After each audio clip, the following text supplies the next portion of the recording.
Okay, we'll call to order the James City County Wetlands Board regular meeting for May 10th. The responsibility of this board is to carry out locally the Commonwealth policy to preserve the wetlands and to accommodate economic activity so as to prevent their despoliation. Mr. Wilson, can I please have a roll call? Mr. Roadley? Here. Mr. Waltrip? Here. Ms. Bowie? Here. Mr. May? Here. Mr. Dunn? Here. Everyone's had an opportunity to review the minutes from the February Wetlands Board meeting. Are there any changes, amendments? No. No changes. Okay, make a motion to approve the minutes from Wednesday, April 12th, or correction, from Wednesday, February 8th, as presented. All in favor say aye. Aye. Aye. So it's approved, minutes are approved. The public hearings tonight, the outline for tonight's hearings will be a staff presentation followed by any questions or clarifications from the board. Then the public hearing will be opened. At that time, anybody wishing to speak may do so. Once called upon by the chair, all public speakers must state their name and address for the record. After everyone wishing to speak have done so, the public hearing will be closed and discussion among the board will start. The first public hearing will be for WJPA TAC 23 TAC 0007 3096 North Riverside Drive, installation of a living shoreline, including riprap. Ms. Benedict. Good afternoon, Mr. Chairman, members of the board. Robin Benedict, Watershed Planner. Mr. Daniel Winall of Water's Edge Construction has requested a deferral of this permit request to the Wetlands Ordinance while the site plan is finalized for the project. Staff concurs with this request. As this case has been public notice, staff recommends that the public hearing be opened and stay open until the July meeting, at which time the case will be heard. Very well. We'll open the public hearing for anyone who wishes to speak on this matter. Okay, we'll leave it open. I'll make a motion to accept the deferral request for case number WJPA TAC 23 TAC 0007 at 3096 North Riverside Drive. Motion to accept the deferral request. Mr. Roadley? Yes. Mr. Waltrip? Yes. Ms. Bowie? Yes. Mr. May? Yes. Mr. Dunn? Yes. Motion passes 5-0. Very well. There are no other board considerations, no matters of special privilege. A motion to adjourn. Move.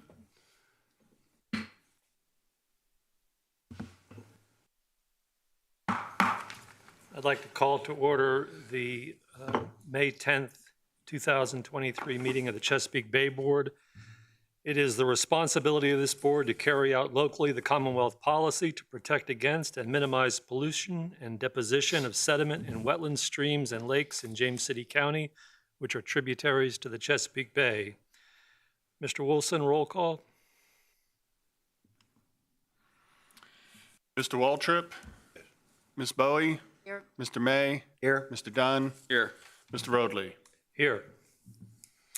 You all have the minutes from the Wednesday, April 12th meeting. Any changes or additions?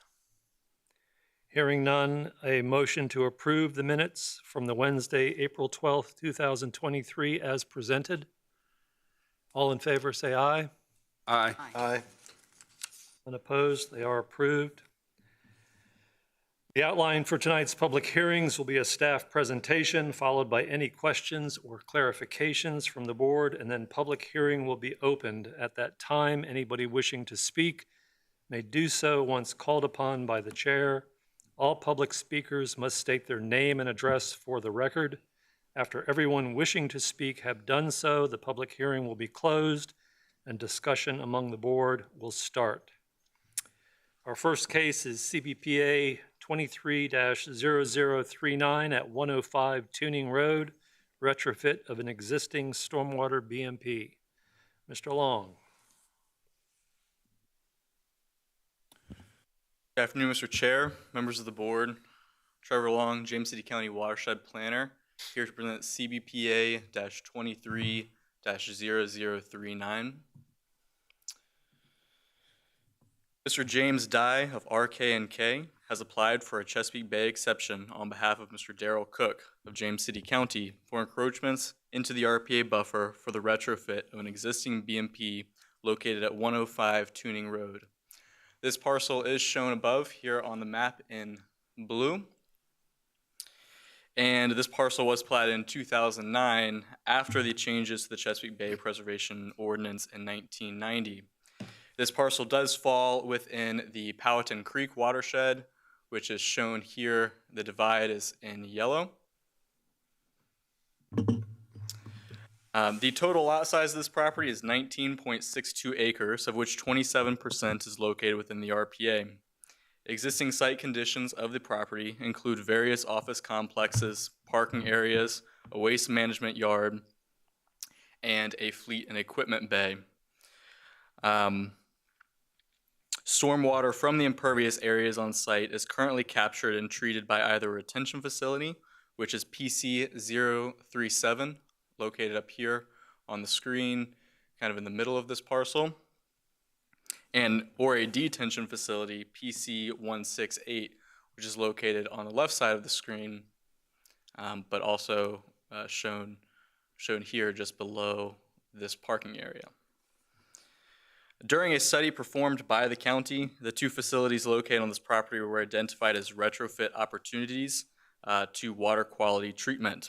The applicant is proposing to replace the two facilities located on site with a single Department of Environmental Quality BMP clearinghouse level 2 wet pond facility, effectively treating the water quality from both existing BMPs. Kind of zooming into the area of where the actual BMP retrofit will be, you can see this facility located here. And the topography as it exists currently.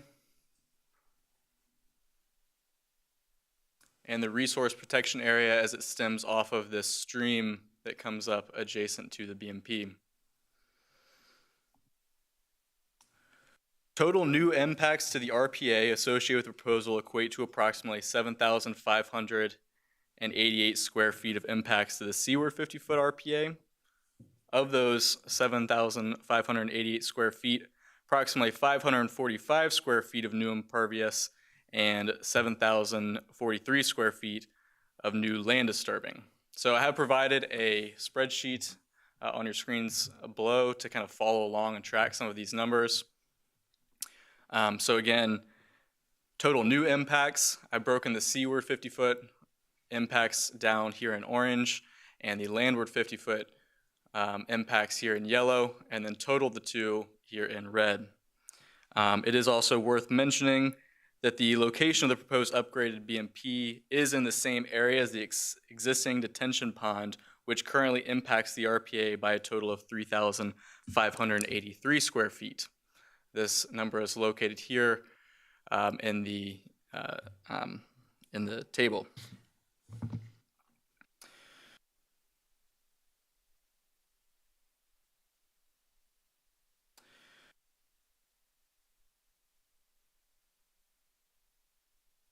So in total, the sum of the disturbed areas, either coming from grading or from impervious area, equates to 17,575 square feet of new impacts. The disturbed areas impacts are associated with the grading of the embankment or the extension of the area surrounding the actual BMP, and those areas calculated within the proposed impervious cover are stemming from either riprap, from things such as the outfall, or the spillway, or the actual pond surface itself as it's being proposed, which will also impact the RPA. Because the intent, actually, before we get into that, the existing conditions of the BMP as it currently sits, with the RPA buffer being outlined here in red, and the current impacts that I mentioned earlier here in yellow,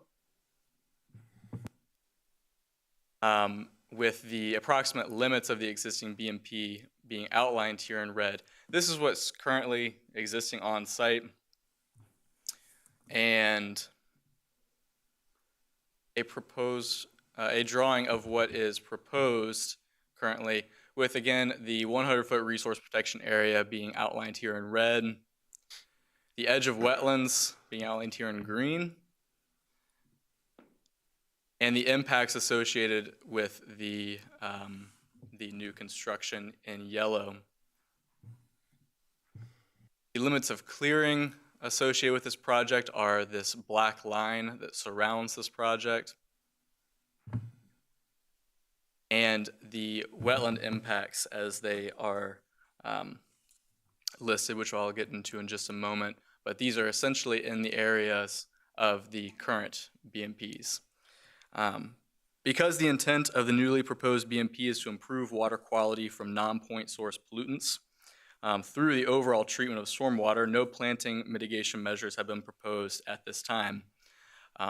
Additionally, the areas here that are in the RPA are either existing water or they are an embankment, both of which we would not request or be in favor of plantings being on a BMP embankment for safety and structural issues. According to the Virginia Runoff Reduction Method worksheet analysis, the retrofit will achieve a 10.04 pounds per year reduction in phosphorus loading for the entire watershed when compared to the current configuration of the BMPs. Approximately 18,231 square feet of wetland impacts are also anticipated with the construction of the new pond. These wetland impacts do include this area of actually retrofitting what was a wetland associated with the existing BMP. The retrofit of PC 168 will, however, create 4,622 square feet of fringe wetlands around the permanent pool and 17,660 square feet of open water wetlands in the actual permanent pool itself. In addition, high and low marsh areas will be planted within the permanent pool and within the wetlands. The area of high marsh to be planted is 2,315 square feet with 259 plants, and the area of low marsh area to be planted with 4,715 square feet with 534 plants. Some site photographs. Above you can see the existing BMP. We are standing at the edge of what would be the limits of clearing looking down upon BMP. You can see the existing impervious area. This here is the waste management facility that is located on site. And we are now standing on the existing edge of the embankment, looking down into the woods.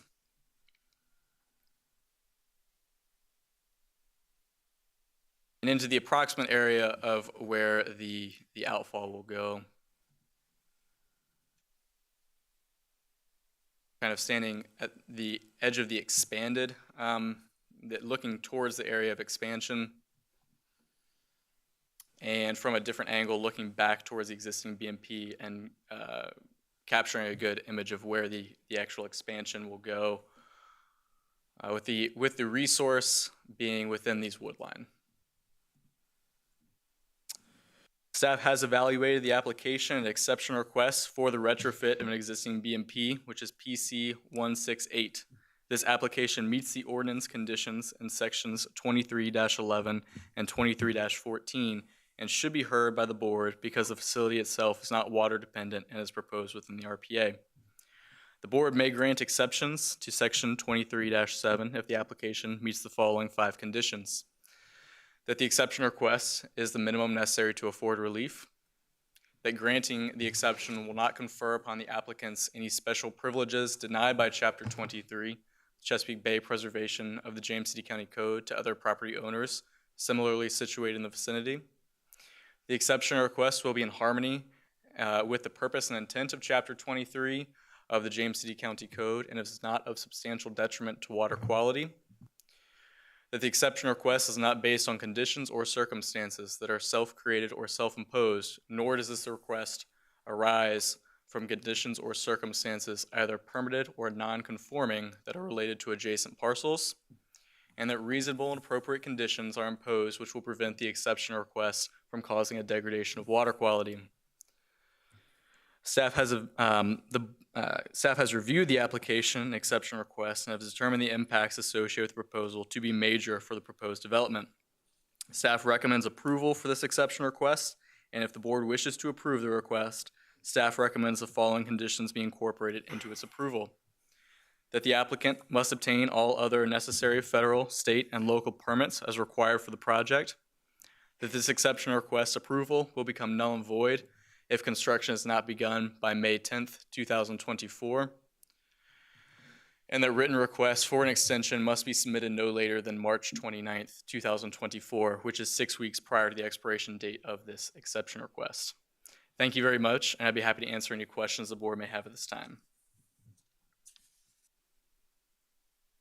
Could you clarify very quickly that the extent of the clearing, is there going to be additional clearing in the wood lines down to the wetlands, or is that already existing?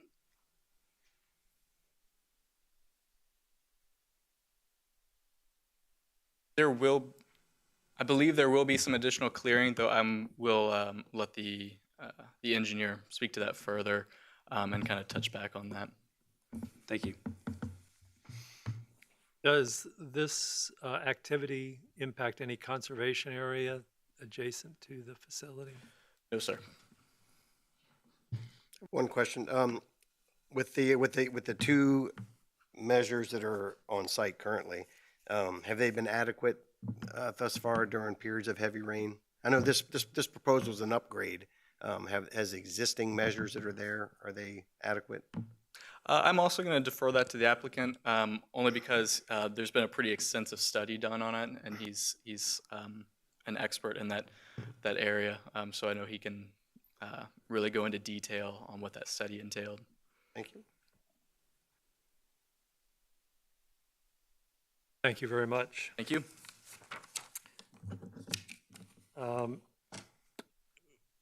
We would like to open the public hearing for this case. Would anybody care to address the board on this matter?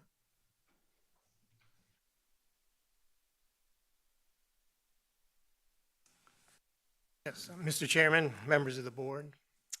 My name is Darrell Cook with General Services Department, located at 107 Tuning Road. And I'm the project engineer for the BMP retrofit project that you're considering tonight for an exception to disturb the RPA. You know, as presented by the staff and in the water quality impact assessment that was provided, the intent of the project is to improve stormwater treatment of the JCSA and county's operations center located on Tuning Road. As stated in the staff report, the retrofit will close an old BMP facility and retrofit an existing dry detention facility to create a level 2 wet pond meeting DEQ clearinghouse requirements.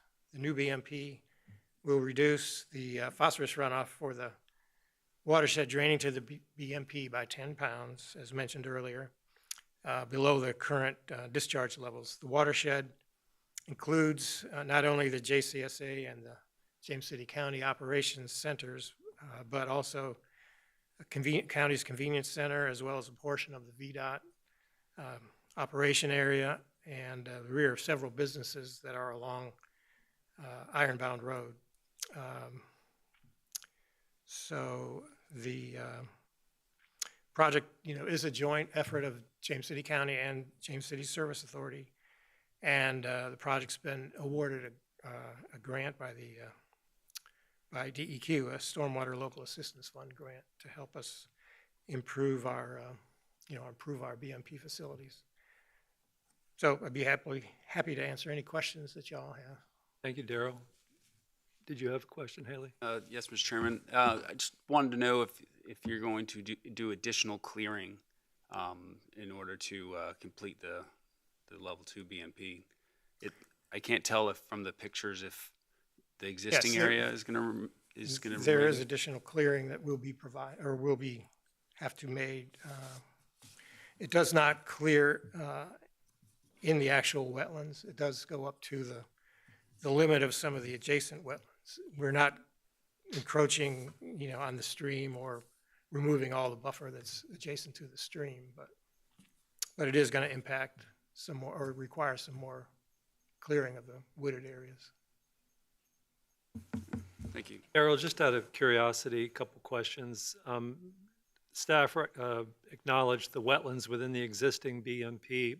Has the Corps ruled on whether those are jurisdictional or not? And the reason I ask is usually within an existing maintained facility, they're not determined to be jurisdictional. I would agree with you, but I'm not sure that we have gotten the determination from them Okay. yet. We have applied for, the jurisdictional determination, but we haven't heard back. Second question on just the site in general and this as the preferred alternative. Did you look at other distributed type facilities that would achieve the water quality goals without this encroachment? We did not. I do feel that it would be very difficult to accomplish that on this site, given, the current level of development there and the fact that we are controlling almost, 20 acres of watershed. So is it my understanding that the entire site will now flow to this structure, or is it just a portion of the site? No, it's the entire, it's the entire site plus, like I say, plus some off-site areas as well. So will the other existing structure be maintained, or would be put out of commission? It's got to be decommissioned, and all the water from that's draining there now will be conveyed to the new facility. Gotcha. Did a balance, material, it looks like to me you're just widening it out and taking the material that's on the existing one and just moving it out and widening it up. Is that about right? Well, we're going to have some excess material You'll have to have a generated. little, but Yeah, I'm because it's a saying, pretty, basically that, where you got it now, is just gonna be moved out to make it larger yes. and add to it. Yeah. Any other questions for Mr. Cook? Carol? Thank you. Any other comments from anyone in the audience? The matter is open. Hearing none, I will close the public hearing, and the matter is before the board for discussion.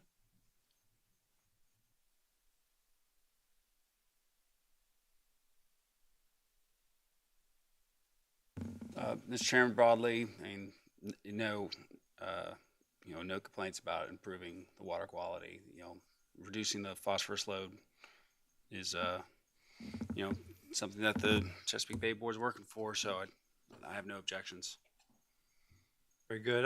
I know in considering alternatives, distributed alternatives might have been a nice exercise, but often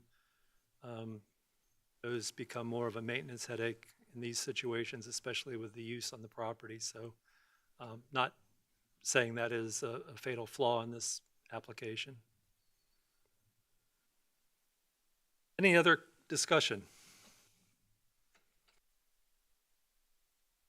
Do I have a motion? Mr. Chairman, I make a motion to accept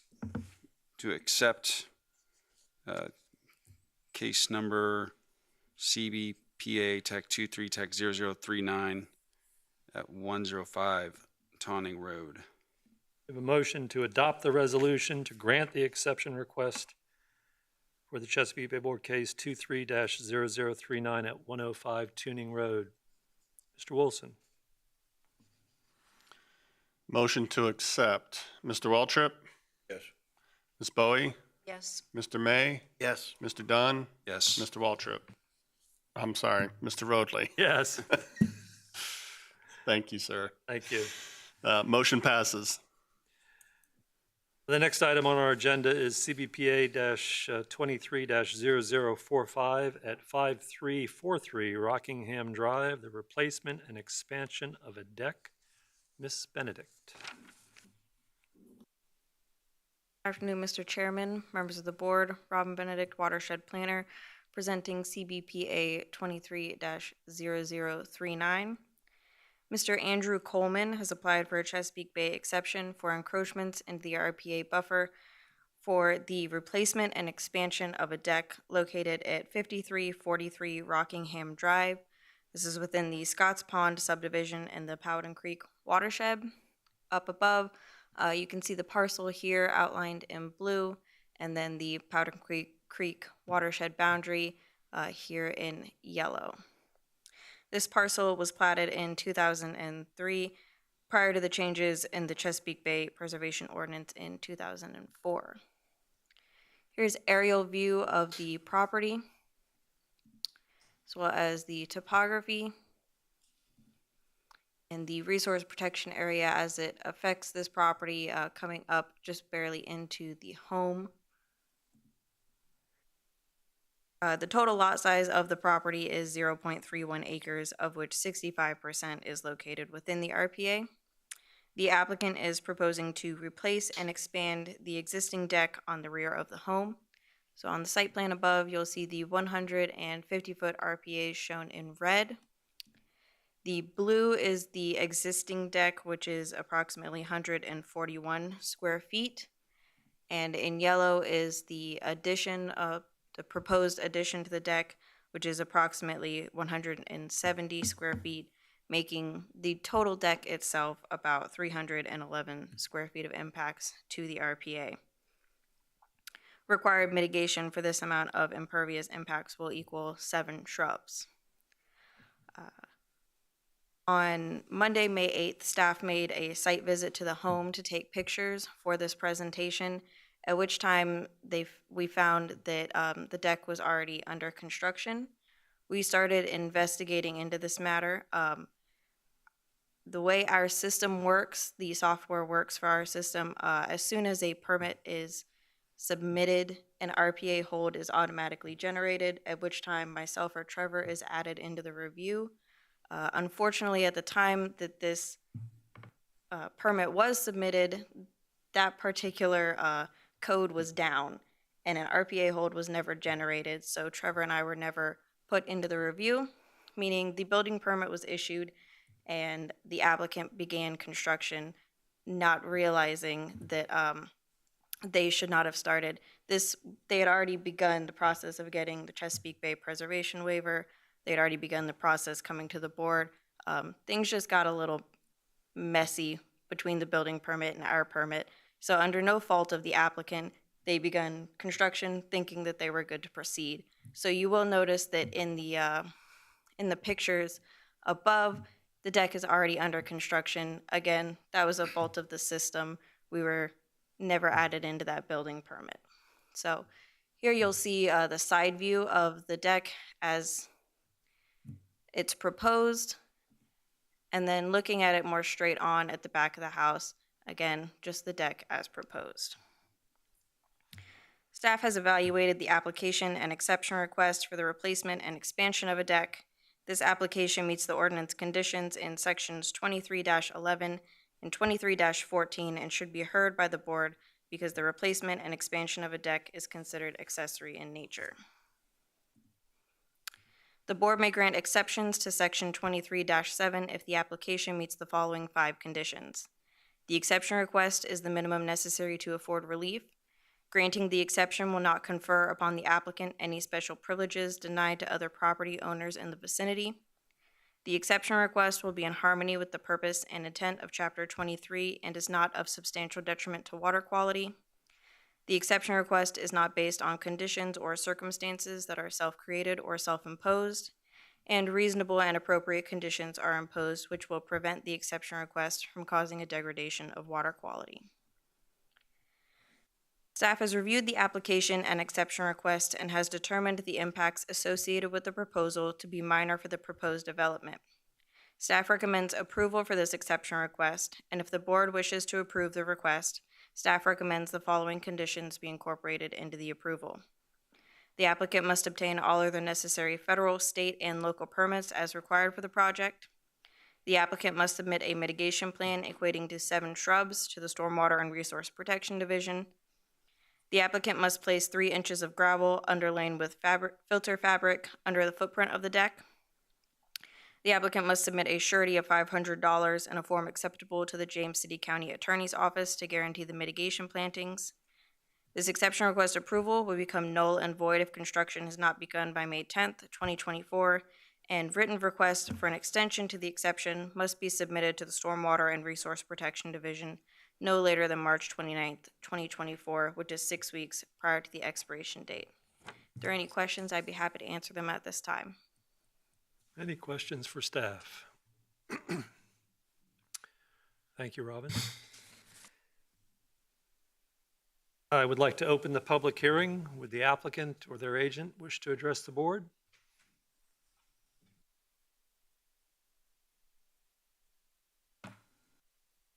Mr. Chairman, members of the board, good evening. Andrew Coleman, 5343 Rockingham Drive. I am the owner of the property. Sorry about the construction already. I didn't know about it. As far as the wetland goes, I have already placed a border of the plastic that you put in the ground for erosion protection. I've placed a row of riprap around the grassed area in the back. I've also placed a perimeter fence across the back, and behind that fence there's also another layer of riprap just to keep the dogs in. I know this doesn't pertain to the deck, but back there in that pond, everything to the east of me is stagnant water, and everything to the west to the point of where the cul-de-sac ends is also stagnant water. The lilies back there are just unbelievable. I know it was sprayed, but as far as mosquitoes go, every year it just keeps getting worse and worse. And my question is there any way that we can put an aerator back there? Mr. Wilson? Mr. Coleman, you can contact staff tomorrow. We'll work on that issue with you. Okay, it's great, because I mean, I asked somebody before, they gave me a number, they said the county provides grants for projects like that, but like I said, the mosquitoes back there are just unbearable. All right, thank you. Thank you, sir. And before you go, any questions for the applicant? Thank you. Would anybody else in the audience care to address this case? Hearing none, I will close the public hearing. The matter is before the board for discussion. Mr. Chairman, this seems like a reasonable deck proposal in my mind, so I would be in support of this proposal. Any other discussion? Can I have a motion? Mr. Chairman, I would make a motion to adopt the resolution to grant the exception requests for Chesapeake Bay Board case number CBPA-23-0045 at 5343 Rockingham Drive. Motion to adopt the request to grant. Mr. Wilson? Motion to adopt. Mr. Waltrip? Yes. Ms. Bowie? Yes. Mr. May? Yes. Mr. Dunn? Yes. Mr. Roadley? Yes. Motion passes 5-0.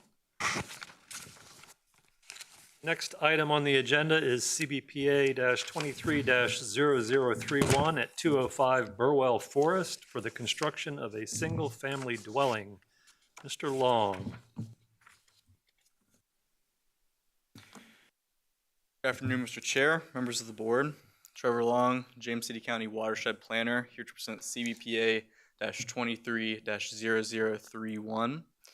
Mr. Chase Grogg of Landtech Resources, Inc. has applied for a Chesapeake Bay exception on behalf of Greenwood Homes, Hampton Roads, LLC, for encroachments into the RPA buffer for the construction of a single-family dwelling and attached deck located at on property located at 205 Bulwell Forest within the Fords Colony subdivision in the Powhatan Creek watershed.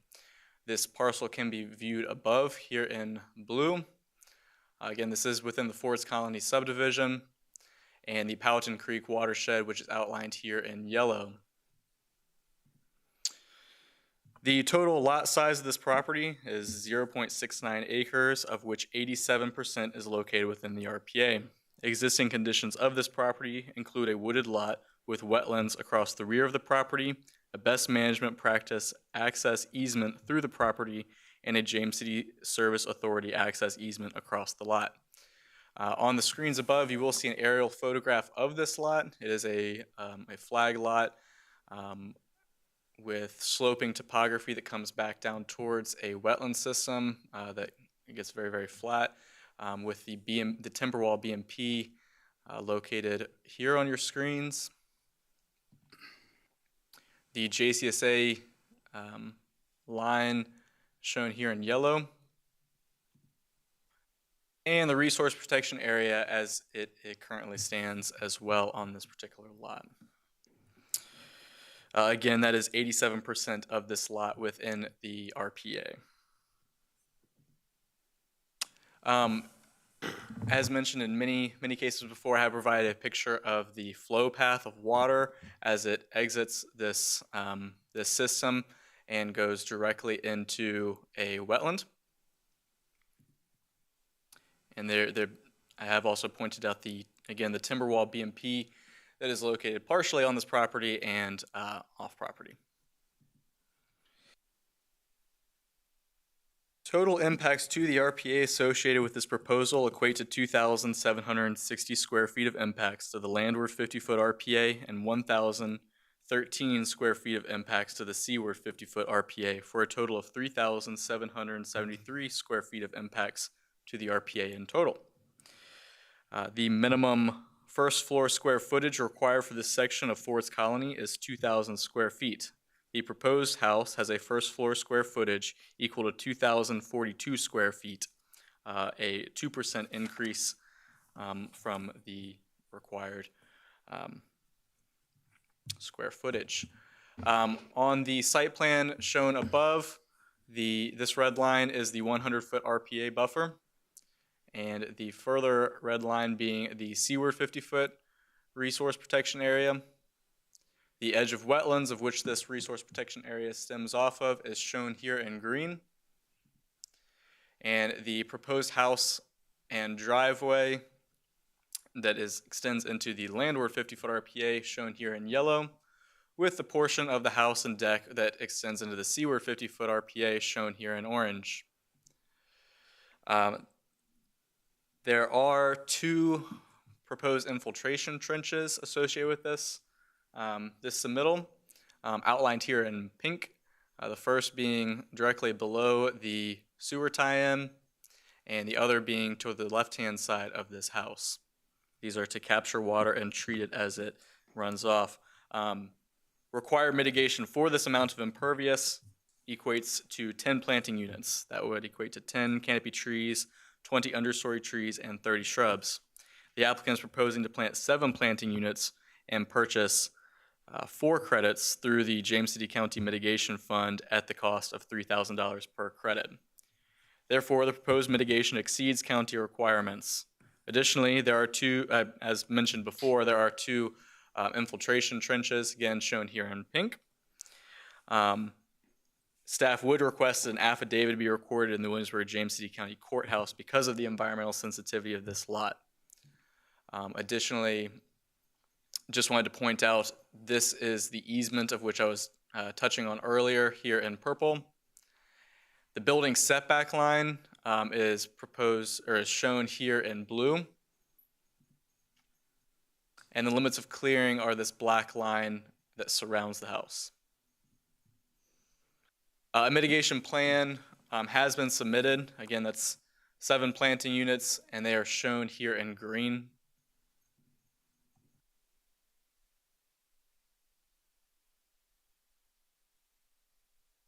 As this was there was a deferral associated with this request from the last meeting, I have shown the proposed site plan here on the left-hand side of your screens, and the previous site plan on the right-hand side of the screen.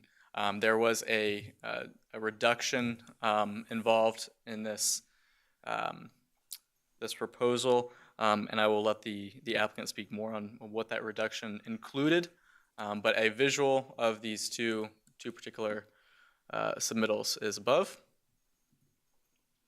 Additionally, a comparison of the lot when it was first platted and the current lot as it sits as well. Some site photographs standing at the cul-de-sac looking into the lot, standing at the edge of what would be considered the flag, and looking down towards the area of wetlands. You can see some orange stakes indicating the edge of that house. Staring across the lot, back towards, you can see the timber wall BMP that I referenced earlier in these photographs here. And looking back up towards the other side of the lot. And looking back towards the street. Again, a house corner shown here. Staff has evaluated the application and exception requests for the construction of a single-family dwelling and attached deck. This application meets the ordinance conditions in sections 23-11 and 23-14 and should be heard by the board because the construction of a single-family dwelling extends into the seaward 50-foot RPA. The board may grant exceptions to section 23-7 if the application meets the following 5 conditions. The exception request is the minimum necessary to afford relief. Granting the exception will not confer upon the applicant any special privileges denied by Chapter 23, Chesapeake Bay Preservation of the James City County Code, to other property owners similarly situated in the vicinity. The exception request will be in harmony with the purpose and intent of Chapter 23 of the James City County Code and is not of substantial detriment to water quality. The exception request is not based on conditions or circumstances that are self-created or self-imposed, nor does the request arise from conditions or circumstances either permitted or non-conforming that are related to adjacent parcels, and that reasonable and appropriate conditions are imposed which will prevent the exception request from causing a degradation of water quality. Staff has reviewed the application and exception request and has determined the impacts associated with the proposal to be major for the proposed development. Staff does recommend approval of this exception request, and if the board wishes to approve the request, staff recommends the following conditions be incorporated into its approval. The applicant must obtain all other necessary federal, state, and local permits as required for this project. That a surety of $5,250 be submitted in a form acceptable to the James City County Attorney's Office to guarantee the 7 planting units that are required, and the applicant must submit a payment of $3,000 into the James City County Mitigation Fund prior to the issuance of a building permit. That the applicant place a minimum of 3 inches of gravel underneath the deck, and that an affidavit be recorded in the Williamsburg-James City County Courthouse prior to the issuance of a building permit. That this exception request approval will become null and void if construction has not begun by May 10th, 2024, and that written requests for an extension to an exception must be submitted to the Stormwater and Resource Protection Division no later than March 29th, 2024, which is 6 weeks prior to the expiration date. Thank you, and I'd be happy to answer any questions the board may have. Any questions for staff? Thank you. Thank you. Mr. Grogg, open the public hearing. Mr. Grogg. Good evening, members of the board. Chase Grogg with Land Tech Resources, 205 Bullifonts Boulevard, Suite E, Williamsburg, Virginia. Thank you for having us again this evening. As some of you remember from last month, this was brought to the board and there were concerns over the house size. So we went back to the drawing board with the applicant and were able to reduce the house size by a little over 500 square feet, getting us pretty much right down to the minimum square footage required within Ford's Colony. Other than that, we left all the mitigation the exact same. So the infiltration basin's on site now, though all of the water that will fall within the RPA does not make it to those infiltration basins. There is 3,800 square feet of impervious on the site. The entire site drains from front to back. So we are treating, in essence, the same amount of impervious with those 2 basins, with the one on the left and the one on the right. We left the mitigation how it was, so we are overplanting by 1 mitigation. Yes, sir. Could you show up the side-by-side comparison, just so as he's talking, the board can.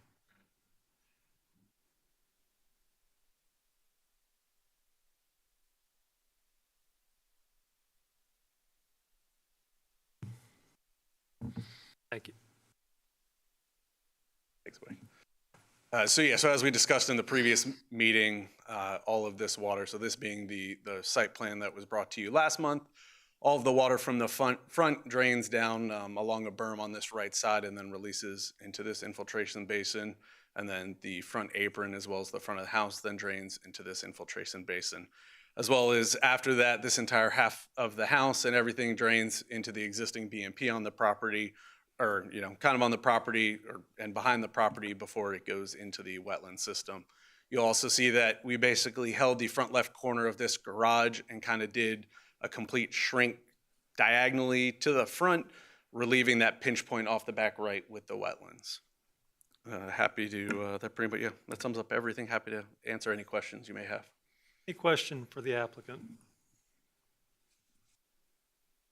Mr. Grog, I appreciate your efforts to help minimize impacts within the seaward 50-foot.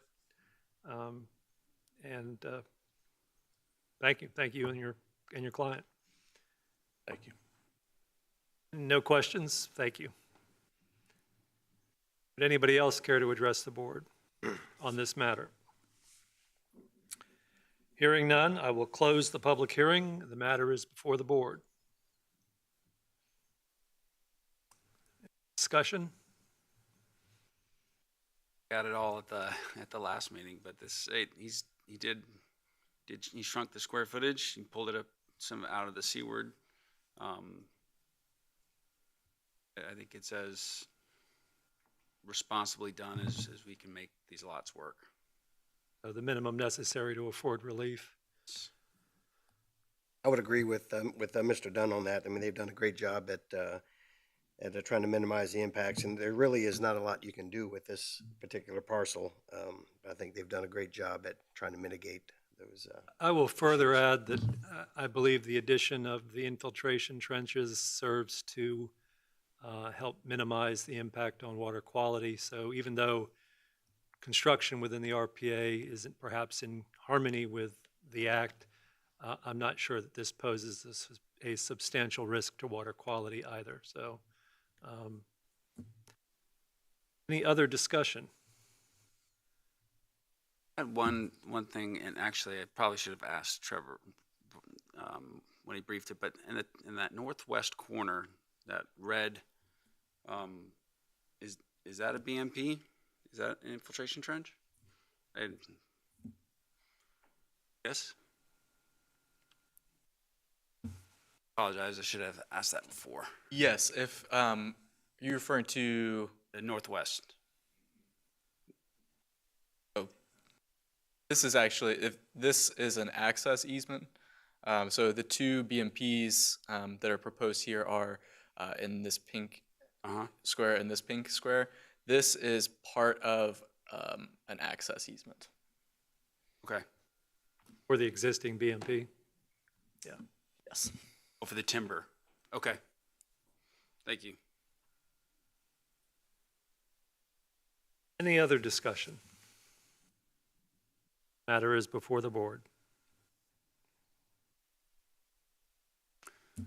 Mr. Chairman, I make a motion to adopt the resolution to grant the exception request for Chesapeake Bay Board case number CBPA Tech 23 Tech 0031 at 205 Bulwell Forest. You have a motion to adopt.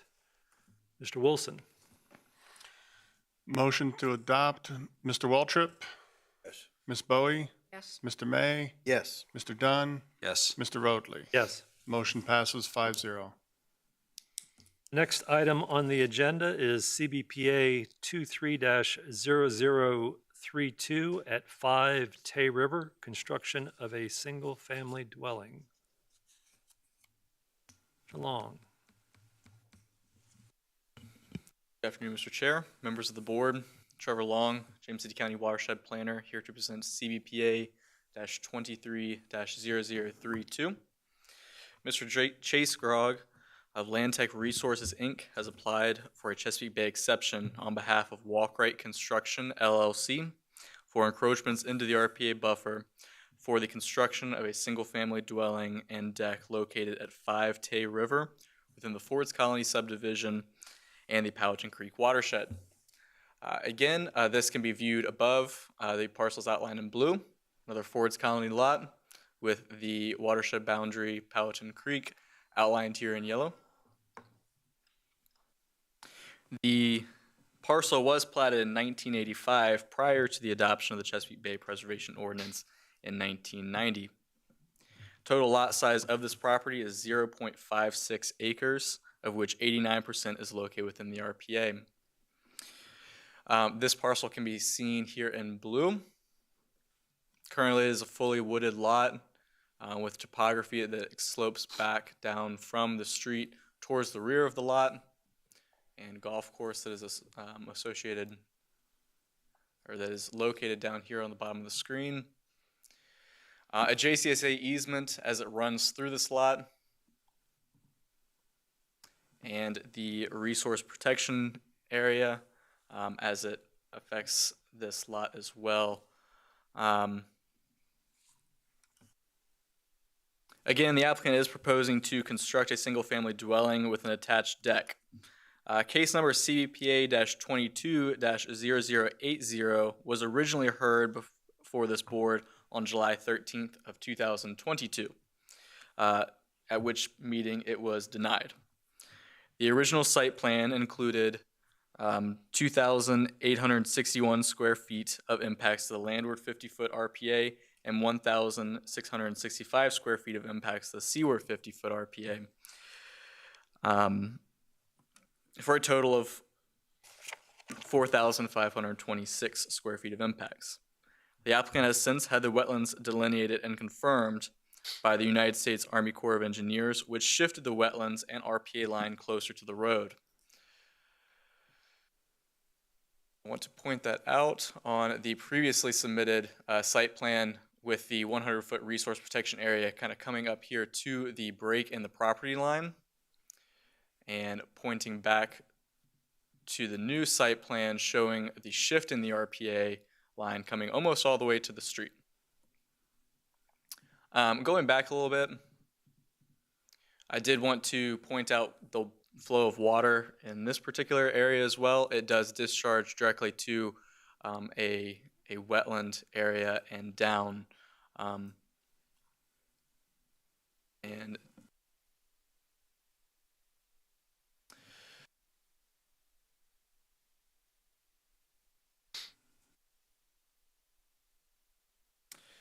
to accommodate this shift, the house size has been decreased to reduce impacts to the RPA. Due to these changes, the total impacts to the RPA associated with this proposal equate to 1,150 square feet of impacts to the landward 50-foot RPA and 2,903 square feet of impacts to the seaward 50-foot RPA, for a total of 4,053 square feet of impacts. This can be shown above on the proposed site plan with the landward 50-foot RPA impacts shown here in yellow. That is essentially just the driveway and a portion of the house. This should be included in the yellow coloring.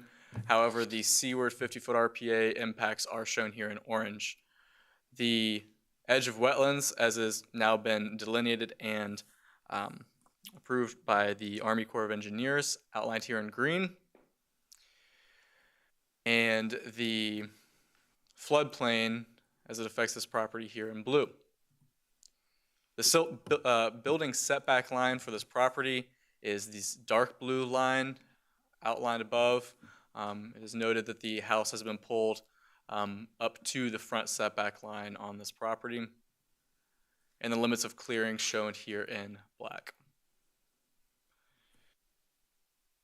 A mitigation plan has been submitted as shown on the screen above. The required mitigation for this amount of impervious impact equals 11 planting units, which is 11 canopy trees, 22 understory trees, and 33 shrubs. According to this mitigation plan above, the applicants have provided or have proposed 11 planting units, which is 11 canopy trees, 22 understory trees, and 33 shrubs, therefore meeting the mitigation requirements of this property. The minimum first floor square footage required for this section of Ford's Colony is 1,500 square feet, and the proposed house has a first floor square foot elevation equal to 1,661 square feet, which is an 11% increase from the allowable minimum square footage. The applicant would be required to submit an affidavit in the Williamsburg-James City County Courthouse due to the environmental sensitivity of this lot, should the board approve this. Again, just kind of like the previous application that was heard before the board, a comparison of the proposed lot and plat today as it was originally platted in comparison to the original plat shown here on the right. And some site photographs for the board looking from the street downwards into the lot. This would be the approximate area of the driveway. Standing in the driveway, looking down towards the house, some of the edges of the house. Can be seen here, these stakes here that are in orange indicate house corners. Looking back towards the driveway from approximately the front courtyard area. And looking towards the rear of the house. Looking back down towards the actual wetlands themselves and standing at the approximate edge of the clearing limits. And looking back from the rear of the house towards the street and driveway. Staff has evaluated the application and exception requests for the construction of a single-family dwelling and a deck. The application meets the ordinance conditions in sections 23-11 and 23-14 and should be heard by the board because the construction of the single-family dwelling and deck extend into the seaward 50-foot RPA. The board may grant exceptions to section 23-7 if the application meets the following 5 conditions. The exception request is the minimum necessary to afford relief. Granting the exception will not confer upon the applicants any special privileges denied by Chapter 23 to other property owners similarly situated in the vicinity. The exception request will be in harmony and in purpose and intent of Chapter 23 and is not of substantial detriment to water quality. The exception request is not based on conditions or circumstances that are either self-created or self-imposed,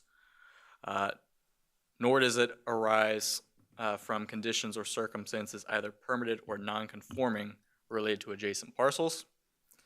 That reasonable and appropriate conditions are imposed which will prevent the exception request from causing a degradation of water quality.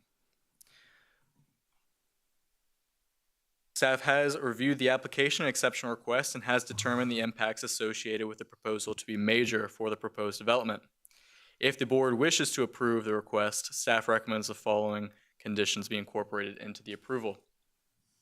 The applicant must obtain all other necessary federal, state, and local permits as required for the project. The applicant must submit a surety of $8,250 in a form acceptable to the James City County Attorney's Office to guarantee the mitigation plantings. That an affidavit be recorded in the Williamsburg-James City County Courthouse prior to the issuance of a building permit. The applicant must place 3 inches of gravel underlain with filter fabric underneath the footprint of the deck. Whoops, excuse me. And that written requests for an extension, the exception request will become null and void if construction has not begun by May 10th, 2024, and that written requests for an extension to this exception be submitted to the Stormwater and Resource Protection Division no later than March 29th of 2024. This would be 6 weeks prior to the expiration date of this approval. Thank you very much. I'd be happy to answer any questions the board may have. Any questions for Mr. Long? The Corps engineer, you said verify the line. How close was that to the original layout? You said you had them verified. To clarify, the original layout of the previous submittal, Was it the same? it was different. It did change. So prior to the original submittal in 2022 of this exception request, a delineation was submitted. However, the Army Corps had not yet confirmed the delineation. The board denied this application, and after that denial, the Corps determined that the RPA and wetlands were different than shown on the determination that was a part of the original denial. Therefore, the RPA changed from the 2022 submittal to this 2023 proposed submittal. And that was in favor of the applicant, or no? I would say that it pushed more RPA onto this property. Above on the screen, I can show you.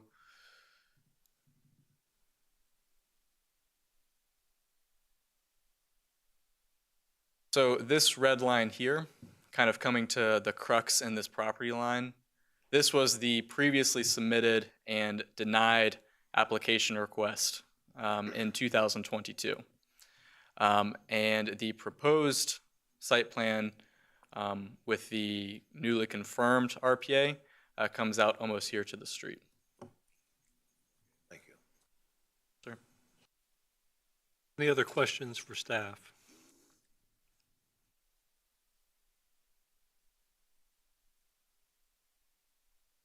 Hearing none, thank you. Thank you. We will open the public hearing. Mr. Grogg. Good evening again, members of the board. Chase Grogg with Land Tech Resources. Yes, Mr. Waltrip, just to speak to the wetlands a little bit further, due to the current backlogs that have been plaguing the Army Corps now for probably 2 to 3 years, from the time that the companies that we hired to delineate the wetlands file their paperwork to when they get the confirmation is taking anywhere from 6 to 9 months. So we, for the most part, this is the only property where we had an instance where when the Army Corps came out to do their confirmation, they did not agree with how it was flagged, and so it got revised. So if the previous application had been approved, we would have had to come back to you anyways, because the wetland line would have changed. And yes, the wetland line in that basically top left corner of the view of our site right now is all of this line used to come diagonally across, and so this entire section became wetlands, which is what caused when we reduced this house size, we brought it as far forward, put it as close to this side property line as possible, just kind of paralleling these wetlands while not filling or disturbing them. One thing I would like to point out is this triangle that goes all the way to the right is because since this property is in the flood zone goes right through the middle of this house. If we're able to get approval, we will be applying to FEMA for a LOMA to remove the portion of the property that the home will sit from the flood zone. So this 32-foot contour comes around the house, and it has to tie in all the way back over here. So that is the reason this clearing comes far out to the right. Unfortunately, on this lot, due to it being flat and very close to the wetlands, we're not able to do any sort of infiltration here. There's nowhere for it to daylight, as well as concerns of groundwater just being in the system and not functioning adequately. Do you have that PDF? As part of this application too, we wanted to bring some, yes, thank you. Now these are, unfortunately online, we're not able to get first floor square footage, so this is not able to be a direct comparison, though for our lot, we did use our entire square footage as well. So the home that we're proposing is below average for, we did the street, Tay River, the homes that are located kind of adjacent to ours, just to give you some reference. As for, our square footage is a little over 1,600, but we are very comparable and below average to the other homes on the street. Happy to answer any questions you have. I guess the reason why I asked that question, clarify, is other applicants that have had problems, is this something that is not really accurate on all applications that maybe that we're making a determination on that could be different?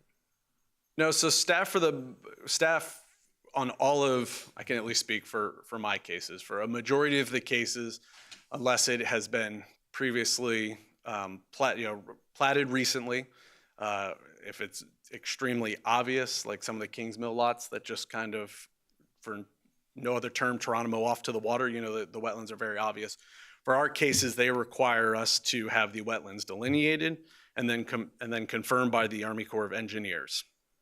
Due to time issues, not wanting to wait 6 months to 9 months for that paperwork to work its way through the Army Corps, we take the inherent risk that potentially the Army Corps, when they get the paperwork submitted, could disagree with the wetland line that is done. So in this particular case, with that project, let's say it was a year ago, if you guys had approved it, when the Army Corps actually came back and changed the wetland line, it would have voided what you guys had approved because our RPA impacts would have changed.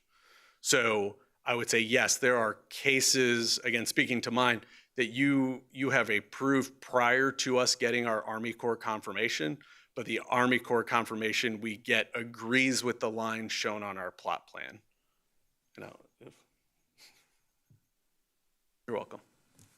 Any other questions for Mr. Grogg?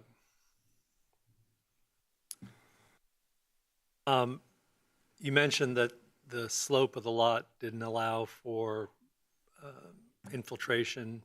It creates also problems for daylighting. Any other thoughts on that issue? On how you might address water quality on this lot in the post-construction scenario?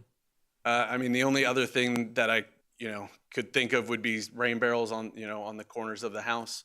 If that's something the board, would like to see. I would say the other part with our mitigation plan, it's going to be heavily, kind of revegetated. And so there's not going to be a lot of room for some, luscious big lawn due to the mitigation that has to go back onto the lot. And so that mitigation will help, with the water sheet flowing across, that it, for the most part, will come into contact with some of our mitigation plantings. Appreciate the sentiment. We see a lot of projects in front of the board that have sheet flow erosion, and we'll see some more tonight. That after a number of years, that condition manifests itself, which is partly why we highly endorse some type of control structure. So, but I appreciate your comments. And can you go back to the site plan?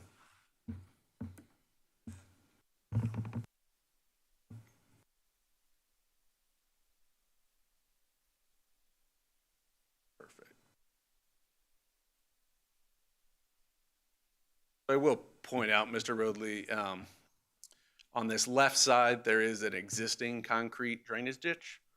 So this water will come down here and will, work its way into that existing stormwater feature. As well as then on this backside, since we do have to tie in on this contour on the far side, this swale is going to come around and fan out pretty healthily. And so there's a big portion of these woods before we ever get to the wetlands. So on both, for the most case, half of this water and then this driveway is going to an existing storm channel conveyance system. And then this water is going to come to the back and sheet flow into an existing forest prior to getting to the wetlands. Well, thank you for pointing that out. Welcome.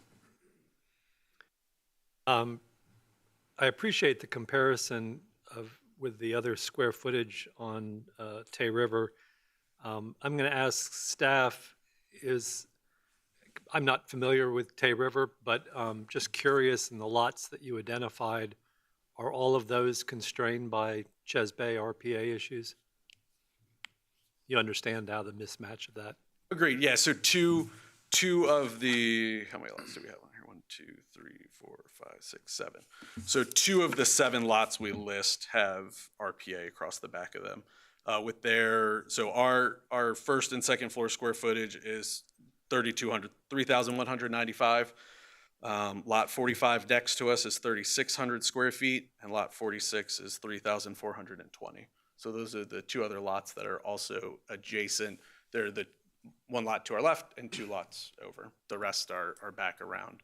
And I guess the lot 43, which has that little bit of RPA, as you can see on the site plan, that square footage is 3,600. So three of the 7, including ours. So 4 of the 7 lots are constrained by RPA. Thank you. Anything else?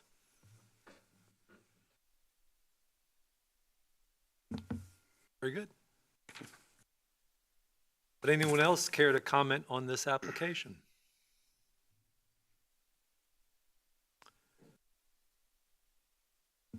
Or I'll close the public hearing. I'll ask the board again, any other questions of Mr. Grogg? I will close the public hearing. The matter is before the board.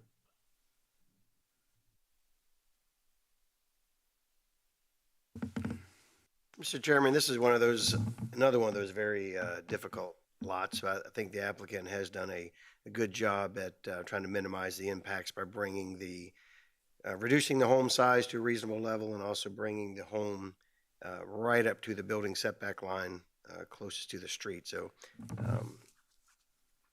this seems to be a reasonable proposal to me. Any other discussion?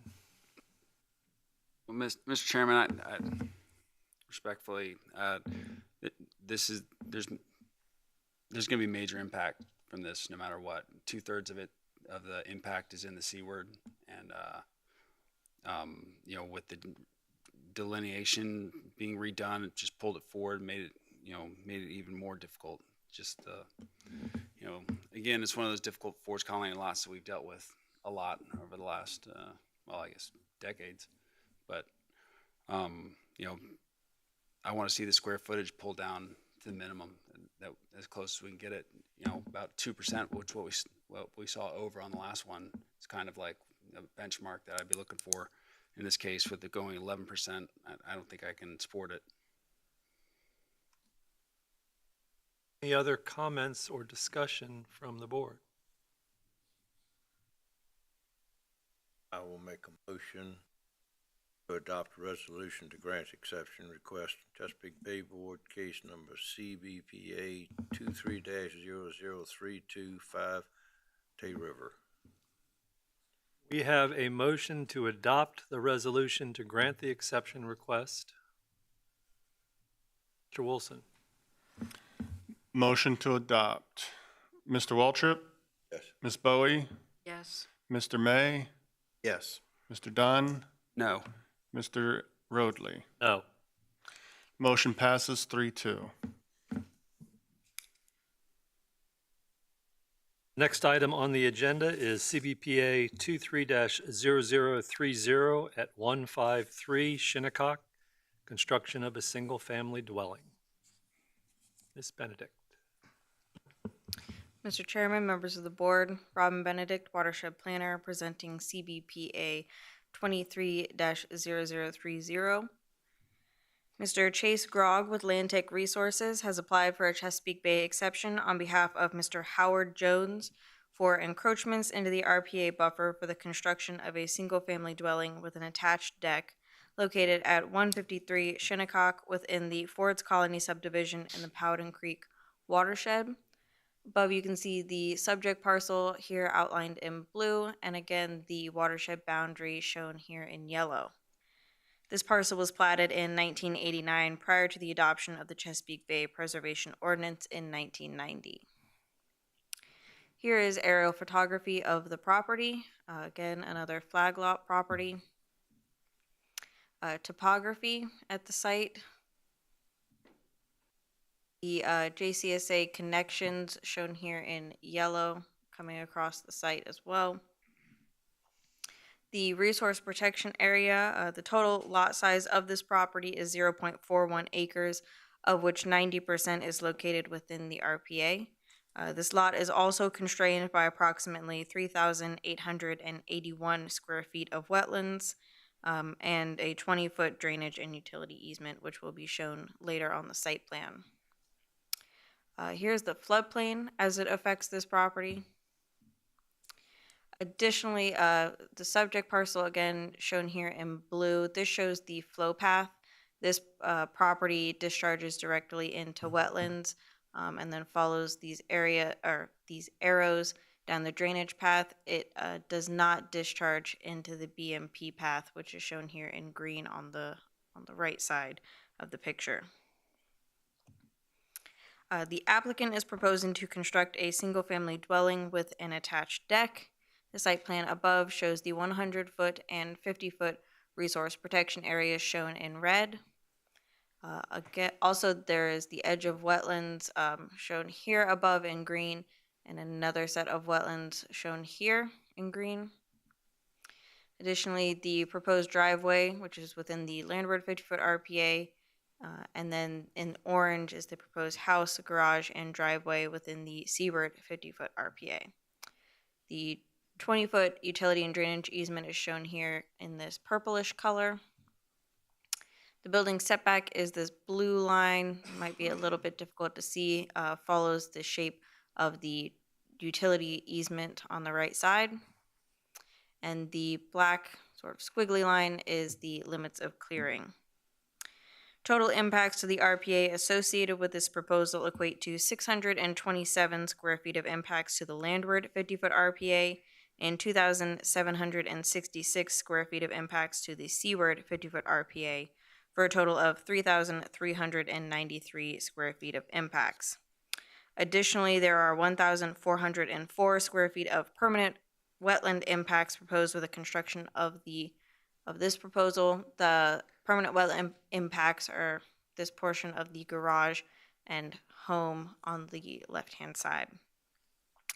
The minimum first floor square footage required for this section of Ford's Colony is 1,500 square feet. This proposed house has a first floor square footage equal to 2,000 square feet, which is 33% more than the minimum. The impervious cover for this proposal is 4,797 square feet, which requires 12 planting units, which is 12 canopy trees, 24 understory trees, and 36 shrubs. The applicant has submitted a mitigation plan that satisfies this requirement.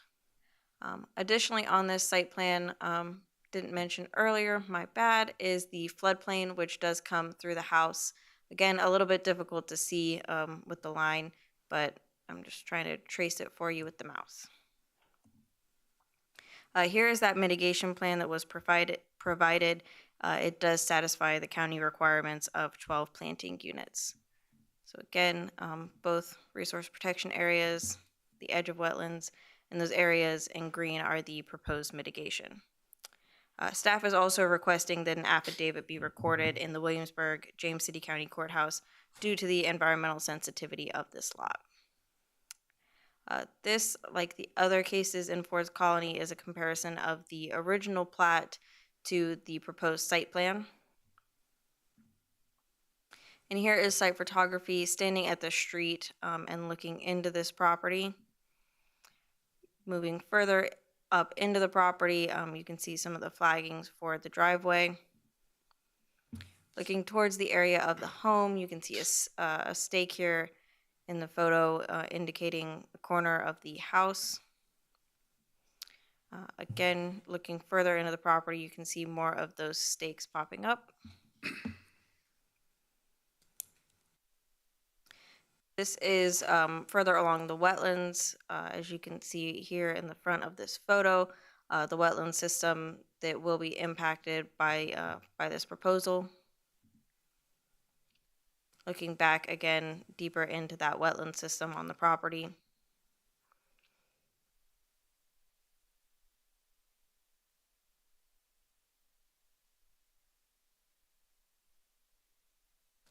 Staff has evaluated the application and exception request for the construction of a single-family dwelling with an attached deck. This application meets the ordinance conditions in sections 23-11 and 23-14 and should be heard by the board because the construction of the single-family dwelling and deck extends into the seaward 50-foot RPA. The board may grant exceptions to section 23-7 if the application meets the following 5 conditions. The exception request is the minimum necessary to afford relief. Granting the exception will not confer upon the applicant any special privileges denied to other property owners in the vicinity. The exception request will be in harmony with the purpose and intent of Chapter 23 and is not of substantial detriment to water quality. The exception request is not based on conditions or circumstances that are self-created or self-imposed, and reasonable conditions are imposed which will prevent the exception request from causing a degradation of water quality.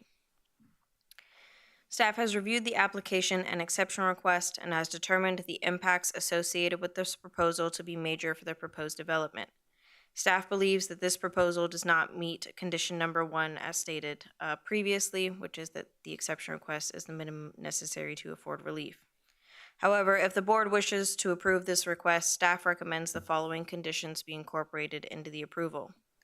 The applicant must obtain all other necessary federal, state, and local permits as required for the project. An affidavit must be recorded in the Williamsburg, James City County Courthouse prior to the issuance of a building permit.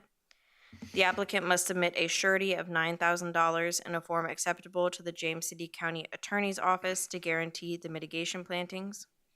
The applicant must place 3 inches of gravel underlain with filter fabric underneath the footprint of the deck. This exception request approval will become null and void if construction has not begun by May 10th, 2024, with written requests for an extension to the exception submitted to the Stormwater and Resource Protection Division no later than March 29th, 2024, 6 weeks prior to the expiration date. If there are any questions, I'd be happy to answer them at this time. Any questions for Ms. Benedict? Thank you very much. Thank you. At this time, I'd like to open the public hearing with the applicant or their agent. Care to address the board? Mr. Grogg. Good evening again, members. Chase Grogg with Land Tech Resources. So we've worked with staff a lot on this one. We're about 3 revisions in, maybe even a 4th one. So the house we started with was a decent size bigger, and we've been working our way down to our current application, and even with one deferral kind of with them. So that's how we've gotten to the square footage and location of the home as it is. Can you go back to the?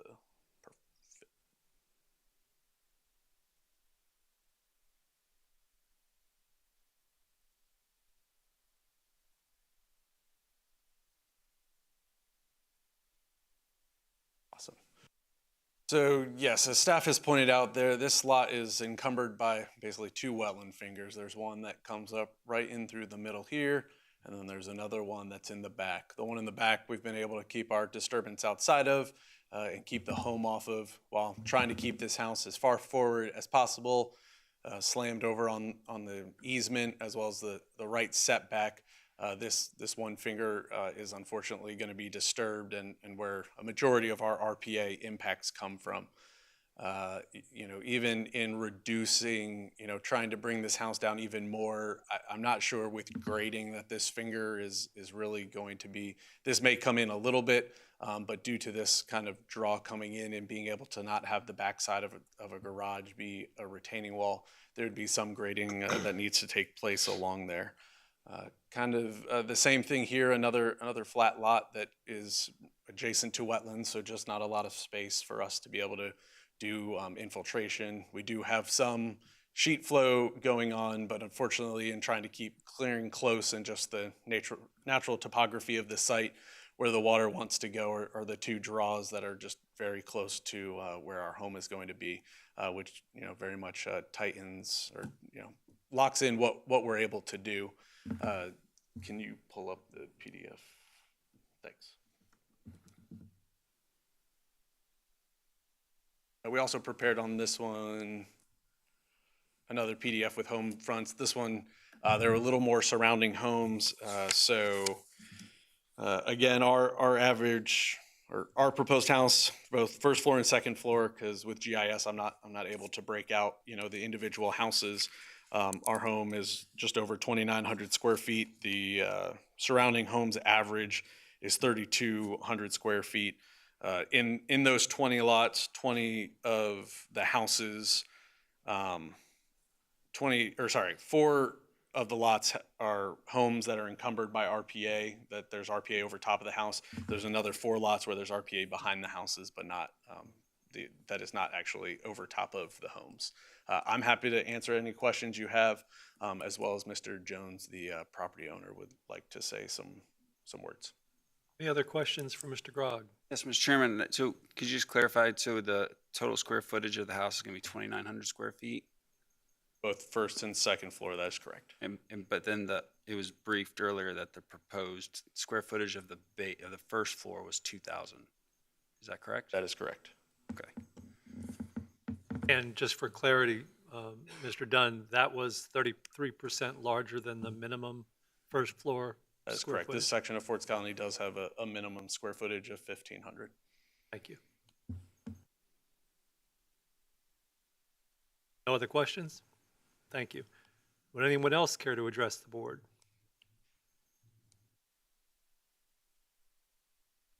Your name and address, please. My name's Howard Jones, and my current address is 5903 Ashboro Drive in New Kent County. Good evening, And Mr. Jones. good evening, Board, and thank you for hearing my case. And I just wanted to address a few things in reference to the square footage. I know it's 500 square foot over what the minimum they're asking. Most of the houses in Forest Colony, the square footage minimum is around 2,000 or more. And it's just that this one was done back in 1989. That being the case, the square footage was much lower. But now, if that same development was to come up now, it would be much higher.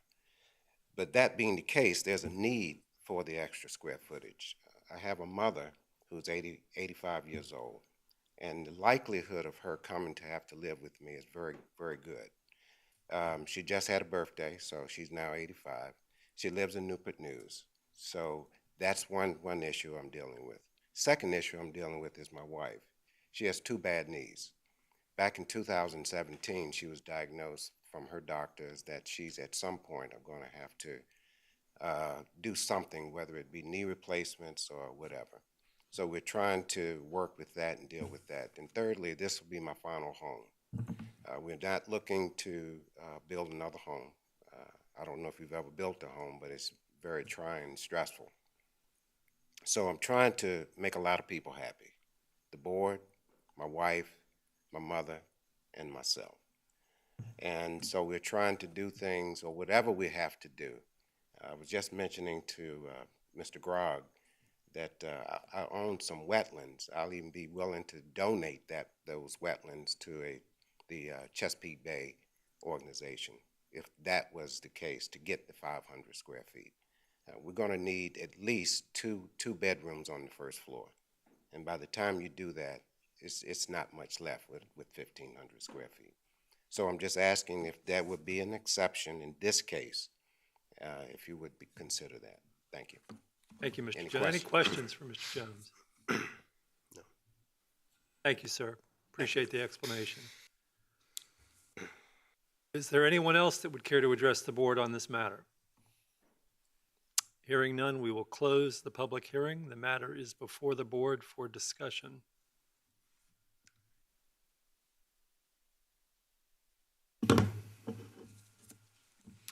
So there's a lot of factors going on here. One of them we've identified is the size of the structure, first floor being slightly larger or being 33% larger than the minimum. I think Mr. Jones has made some compelling arguments for the need for that square footage to help support those residents that will come to live in the house. Other item that is a little unusual for us on Ches Bay is that the house is actually located in the wetlands, not located in the RPA buffer, it's located in the RPA feature.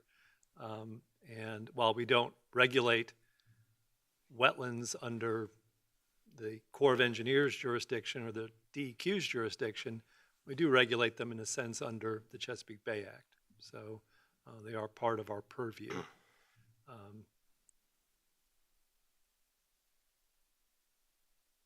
Mr. Chair, I appreciate the challenges of the applicant, and I guess my only concern with this is that that 33% number, establishing that precedent to me is a little concerning.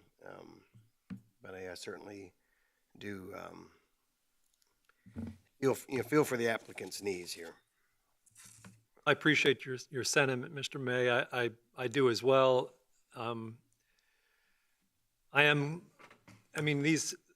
These houses that are low in the landscape, actually located in the floodplain, located in wetlands, located in the seaward 50 foot of the RPA buffer is, they're troubling in that they're not giving us many opportunities to give them an out, so to speak.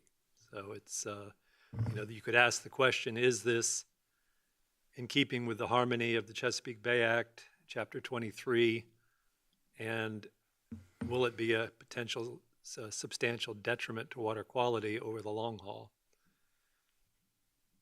Answering that question, I'm just posing it to the board.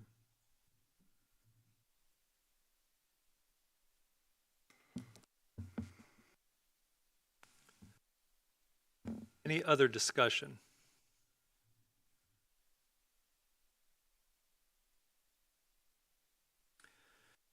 Matter is before the board. Do I have a motion?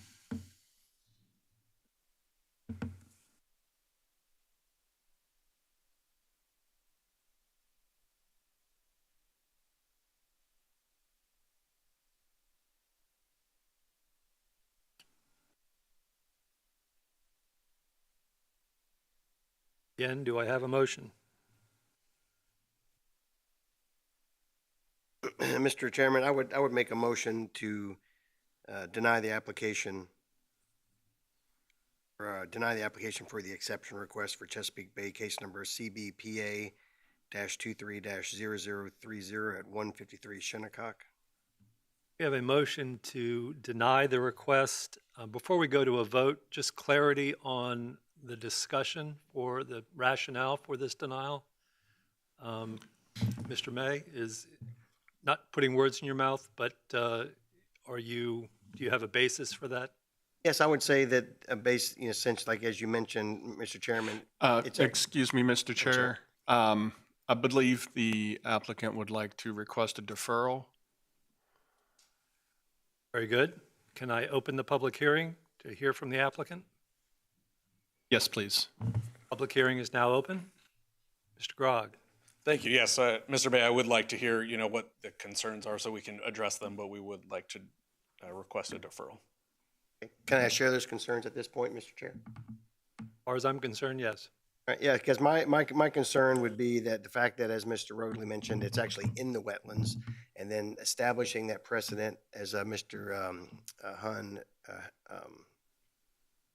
Halley mentioned earlier, regarding the kind of setting that precedent at a 33%, increase over the minimum, as far as like the minimum to afford relief. I guess I just have setting that precedent at that number, and especially since it's actually in the wetlands as well, to me just kind of is like a concerning precedent to set, in my opinion.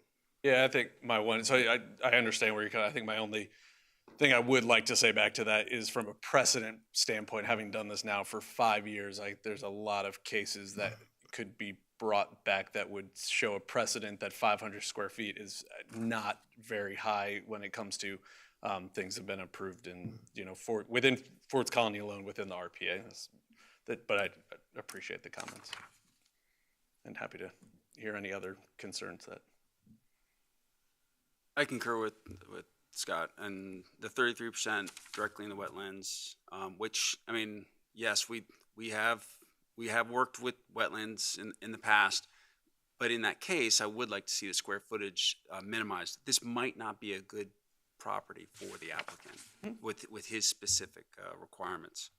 And then also, there's no way to treat the runoff. It's going right in, so it's going to affect water quality.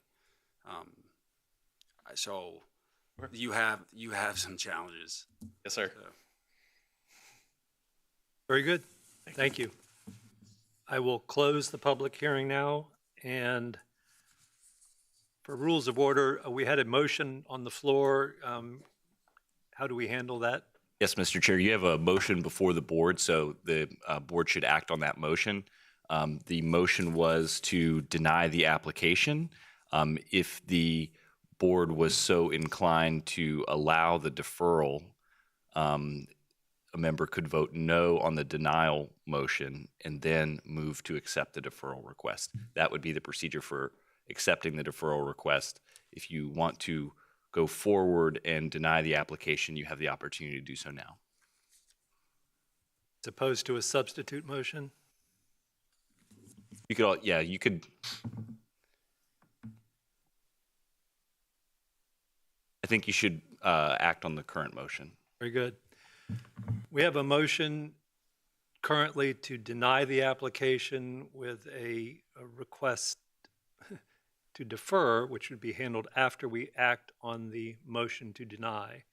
So if you are inclined to defer, then you should vote no for the request to deny.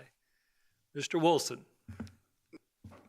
Wait, can I get a point of clarification? Just so, what is if we say no to the to the denial, correction, if we say yes to the denial, how is that going to, in the long term, impact the their application process? Does it at all? If there's a, They would need to bring a brand new application if they would like to try again. okay.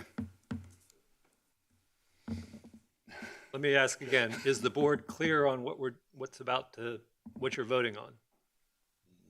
So a motion to deny the request would be followed by a motion to defer it. If the motion is defeated. Mr. Wilson, A motion to deny is Mr. Waltrip.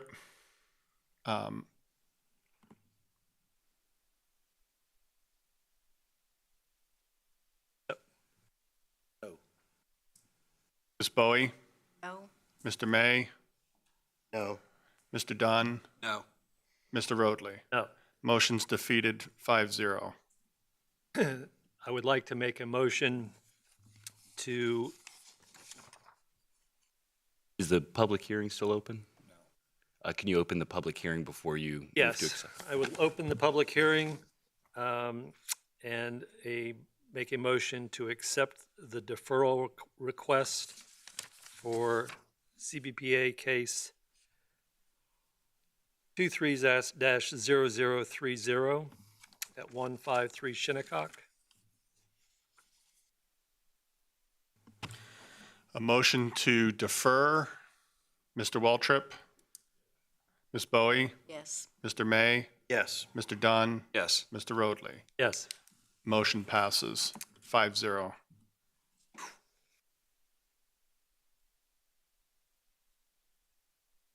The next case, CBPA 23-0041 at 141 Riverview Plantation Drive, installation of a driveway and site grading. Good afternoon, Mr. Chair, members of the board. Trevor Long, Watershed Planner, here to present CBPA-23-0041. Mr. Edward Jordan has applied for a Chesapeake Bay exception for encroachments into the RPA buffer for the installation of a driveway, riprap, and grading located at 141 Riverview Plantation Drive within the Riverview Plantation subdivision and the Skimino Creek watershed. This parcel can be seen outlined here above in blue, again within the Riverview Plantation subdivision and the Skimino Creek watershed, which is outlined here in yellow. Total lot size of this property is 1.65 acres, of which 59% is located within the RPA. This can be shown above with the topography outlined in yellow. As you can see, the property itself is fairly flat towards the front. There is actually a knoll which will get brought up earlier or later in the conversation. It slopes back down towards the York River, which is located here. And there is a ravine containing perennial wetlands that extends up the side of this property. This ravine is a source of RPA wetlands, which will then impact this property as such. So the RPA not only extends off of the edge of the river, but also off of the edge of the wetlands, which are located within the ravine adjacent to this northern property line. The FEMA floodplain also affects this property and is shown above in blue. The applicant is proposing to install an additional driveway and grade the front yard of the property to reduce erosion issues they are experiencing. Approximately 1,630 square feet of land disturbance within the landward 50-foot RPA is anticipated with the proposed grading, and approximately 1,057 square feet of impacts to the landward 50-foot RPA are associated with the driveway installation. Additionally, the applicant is proposing to install approximately 225 square feet of riprap to a slope on the property within the seaward 50-foot RPA. On the site plan above, the 100-foot resource protection area is outlined here in red, with the 50-foot resource protection area outlined here in red.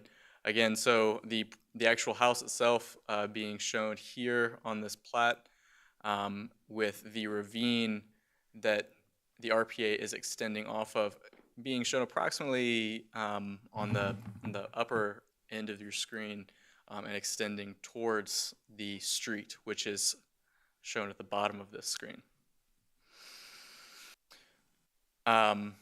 The area of erosion that the applicant is experiencing is located here in blue, and the proposed riprap is just beyond this area of erosion.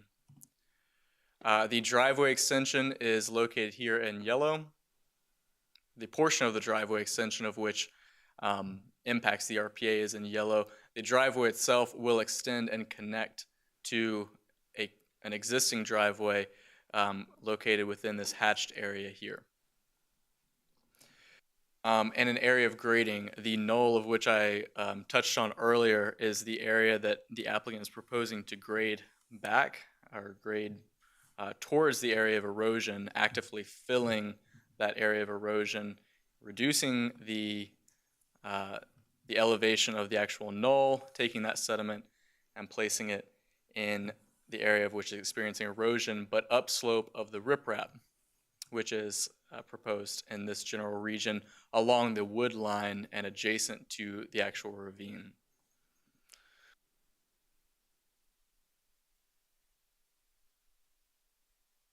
Required mitigation for this amount of impervious impacts equals 8 planting units. This would equate to 8 canopy trees, 16 understory trees, and 24 shrubs. If any previous mitigation from a former approval is potentially or possibly planted in the area that the applicant is proposing to modify. Staff would require that all existing mitigation from that previous proposal be replanted or remain undisturbed should the board wish to approve this request. Some site photographs for the board. We are standing looking down towards the area of erosion on the left-hand side of the screen where you see these trees. This is the knoll and the mulch area that the applicant is proposing to grade and fill this area here. This is also the approximate area that the applicant is proposing to install riprap. Standing approximately where the riprap would be located and looking back towards the house, so adjacent or parallel to the wetland system that comes up along this property. This is the area of concern for the applicant. Looking directly up towards the knoll itself, that knoll is currently vegetated and within the RPA. But currently we would be standing approximately in the location of that 225 square feet of riprap, which would be located here adjacent to the wood line, not on the slope of the ravine, but just on a flat portion of it. Looking down upon the area of erosion and the riprap, and the knoll itself of which is being proposed to be graded. Some photographs that the applicant submitted along with this application request that were taken earlier in the year. These further highlight or should be taken into a consideration in addition to the photographs that were shown previously.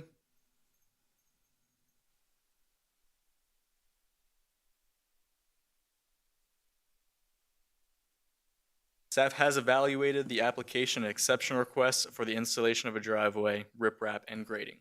This application meets the ordinance conditions in sections 23-11 and 23-14 and should be heard by the board because grading within the RPA must be heard by the board. The board may grant exceptions to section 23-7 if the application meets the following 5 conditions.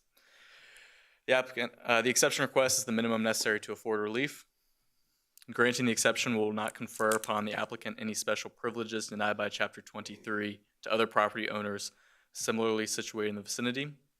The exception request will be in harmony with the purpose and intent of Chapter 23 and is not of substantial detriment to water quality. The exception request is not based on conditions or circumstances that are self-created or self-imposed, nor does the request arise from conditions or circumstances either permitted or non-conforming that are related to adjacent parcels, and that reasonable and appropriate conditions are imposed which will prevent the exception request from causing a degradation of water quality. Staff has reviewed the application exception requests and has determined that the impacts associated with the proposal to be major for the proposed development. Should the board wish to approve the exception request, staff recommends the following conditions be incorporated into its approval: that all other necessary local, state, and federal permits are acquired as necessary, including a land disturbing permit. The applicant must submit a mitigation plan equating to 8 planting units to the Stormwater and Resource Protection Division prior to the project start. The applicant must submit a surety of $6,000 to guarantee these plantings in a form acceptable to the James City County Attorney's Office.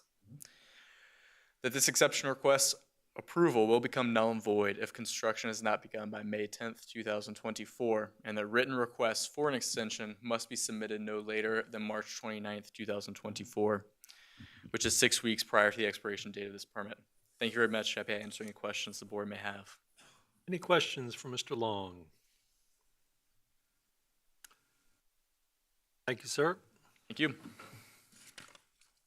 I'd like to open the public hearing with the applicant or his agent. Care to address the board?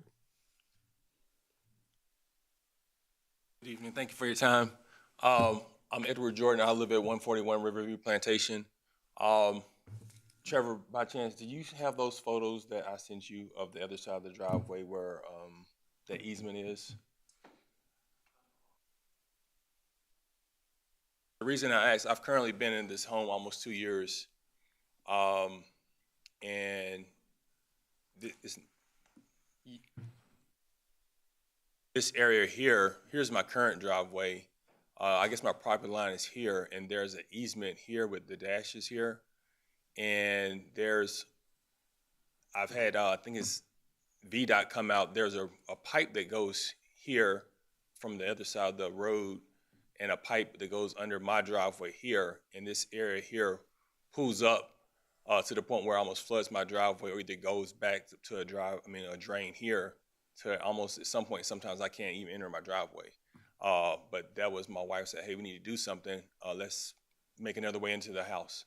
And originally we wanted to kind of go this way around, but last year I came with the submission to the board and I realized that my home is in a place where I can't do too much. So I try to be as conservative as possible, and we kind of put it here. But the elevation from here to here, if you look at my house, all I see is this mound of dirt. But here in this area, I have a boat trailer that's probably 30 feet long and a utility trailer. You can't even see. The slopes here so bad, and I can't grade anything. I can't grow any grass, and I don't do anything. I think if we don't do anything here more sooner than later, you can't even walk here. Did I see in the pictures that you're somewhat already using this area kind of as an ingress and egress? What does that mean?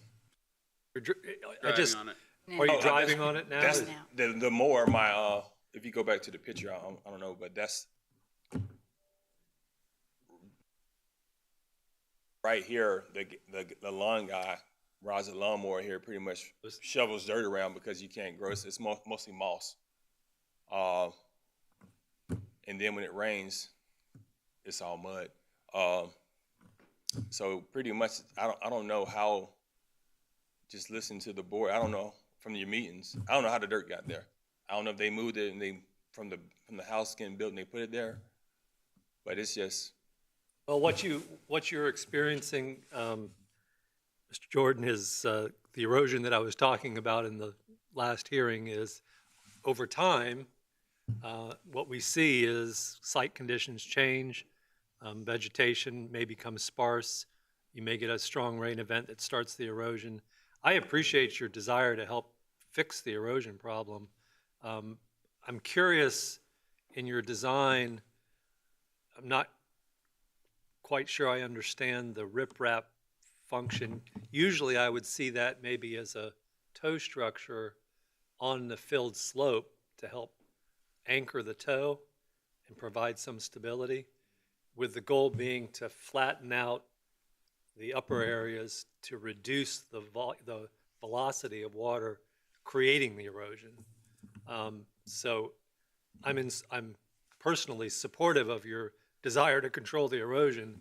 I'm just trying to figure out if what you're proposing is going to do that. I don't know if the rip. I'm a dentist. I don't know if the riprap is going to do it or not. I questioned the contractor. I said, "What is that for?" He said it was going to help slow and direct it. But I thought, me just looking at it, I would say, well, if the land is graded, wouldn't the trees filter out anything? But he said, I think we need to put it there just to have peace of mind and safety for the questions for you guys. So if you tell me don't put it there, we won't. But I think his thought was just to, hey, let's anything possible that can. You mentioned you have a contractor involved Right. in this? Uh-huh. Have they produced plans, or this relied on your sketch, or did they provide this sketch? They provided this.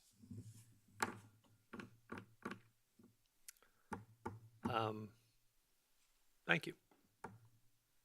So I originally, again, if I could go this route, it would be more invasive. And if you tell me I can't get rid of this, I would apply to go and leave that there. But if I could level this out, I would put that there. Originally, I talked to Trevor, and I was going to just have the driveway come outside the RPA and not even come to the board and just keep it outside that.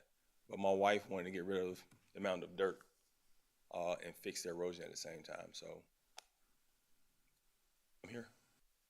Well, I can appreciate the request.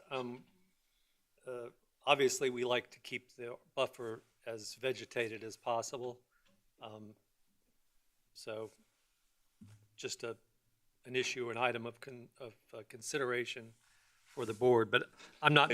I'm sorry, when you say buffer, the erosion area or the area where the amount of dirt is? So everywhere that's inside the red dashed lines is considered buffer, RPA buffer. It's a 100-foot buffer. You've got 50 feet, which they identify as the seaward 50 feet, which is to the north. And then between that red line and the next red line is the landward 50 feet.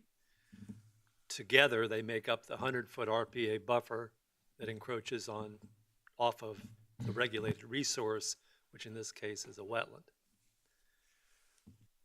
So the goal is to minimize encroachment and impact within the red lines. Okay. Or north of the red line, if you will, in this sketch. So we see applications that have severe erosion within the RPA buffer on occasion, and the goal there being to help control that erosive force of the water. Oftentimes, you may see a retaining wall to raise the elevation of the area to create a flatter surface, but also create infiltration so that water can be filtered as it leaves your property. This, just dumping dirt in this one spot without controlling it may create more problems. Well, we're not going to just dump the dirt. They're going to grade that property from the house downward. But you understand, without controlling, without putting some control mechanism in there, there's a question in my mind as to whether it'll work. Gotcha. So that's my opinion. I'm not speaking for the board. I think that the proposed flow of water would go towards the riprap, if I'm not mistaken. Was that what he said?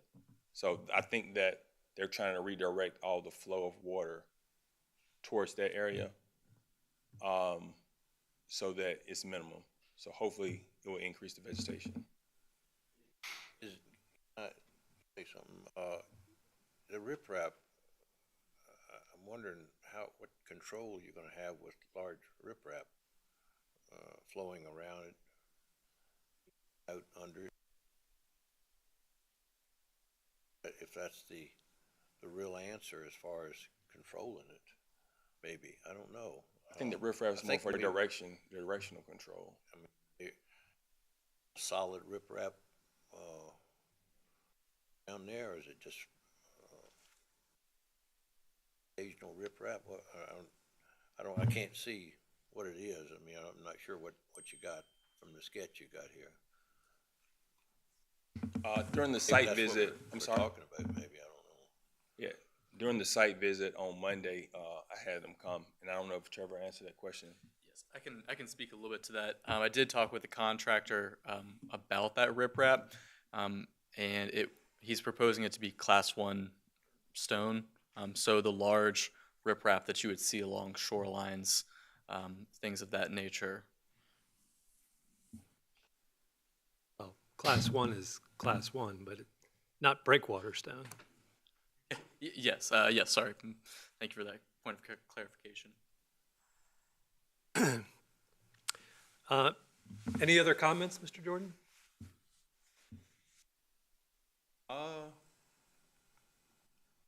I'm okay, no, I'm fine. Any other questions of Mr. Jordan? I just want to be clear, the driveway surface remains dirt, is that right? There's no, Sorry? the driveway extension surface will be dirt, is that correct? I believe it's irrigated concrete, that's what is there now, so it would just match with existing concrete. Oh, okay. All right, thank you for that clarification. It will be a hard base for the road, aerated concrete. It's aggregate, I think, is what. Aggregate is what. Is that what you meant? The concrete with little The little pebbles on in it? Yeah. Exposed aggregate. Goes aggregate, okay.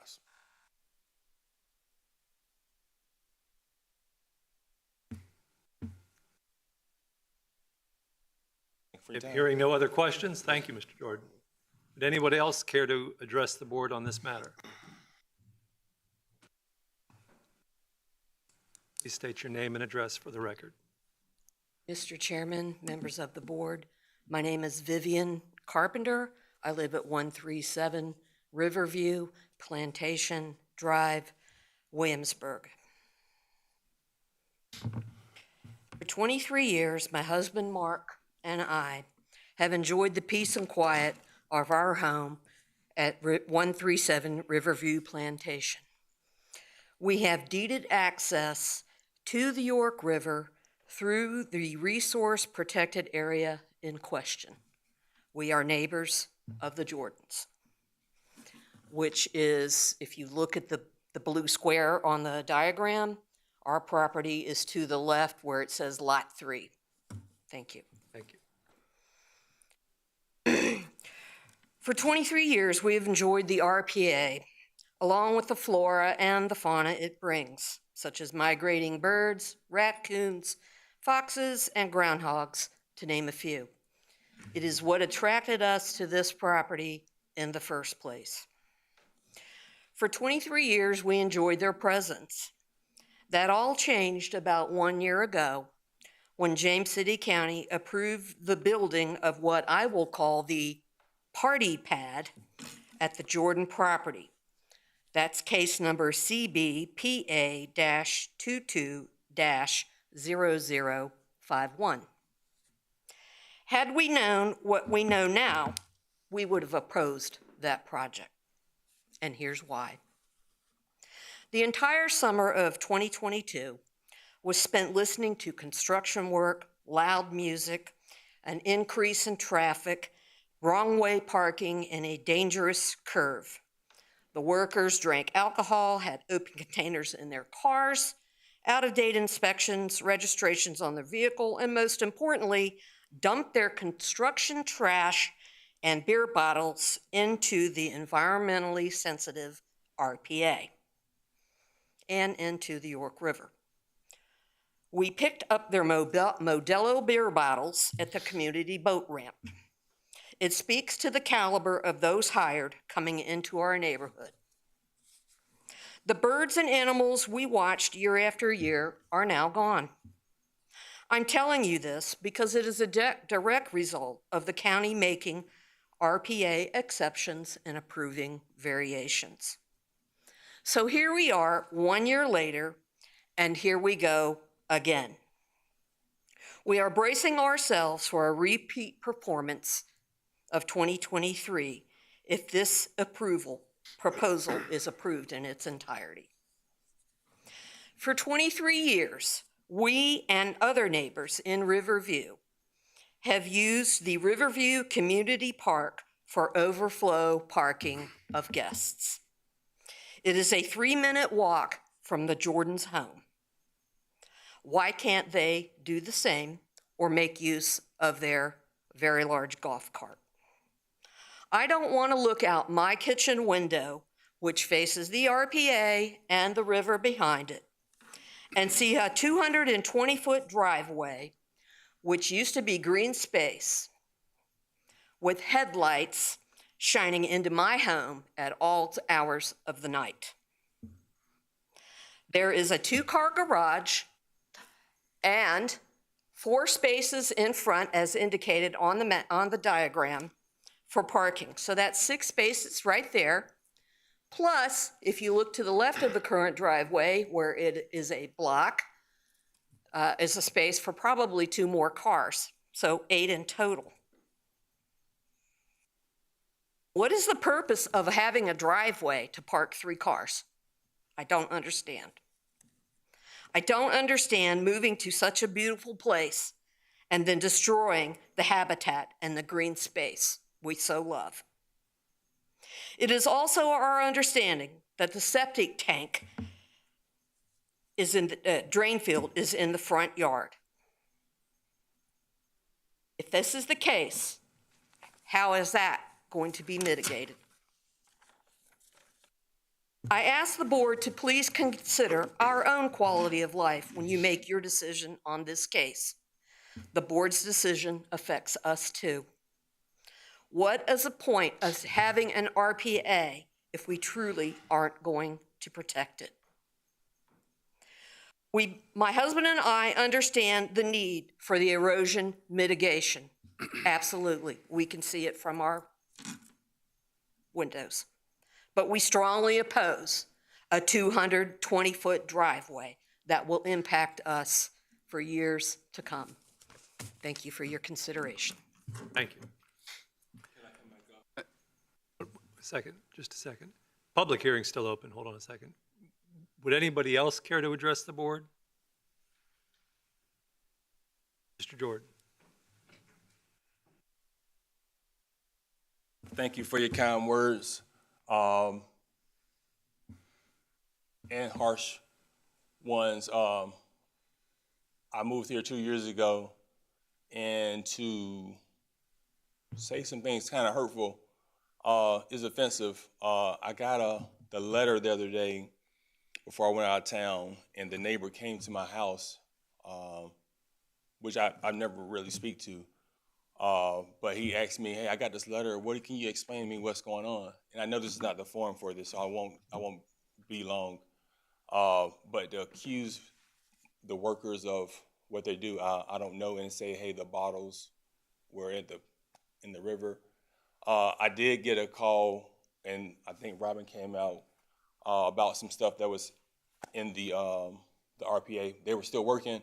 And I don't know if the wind blew it over, but to accuse someone of doing something, that's a strong accusation and hurtful. I moved into a community because I wanted the camaraderie, being a military person, but I did buy this property without the mind of that I don't have to please my neighbors. I bought it for myself and my family.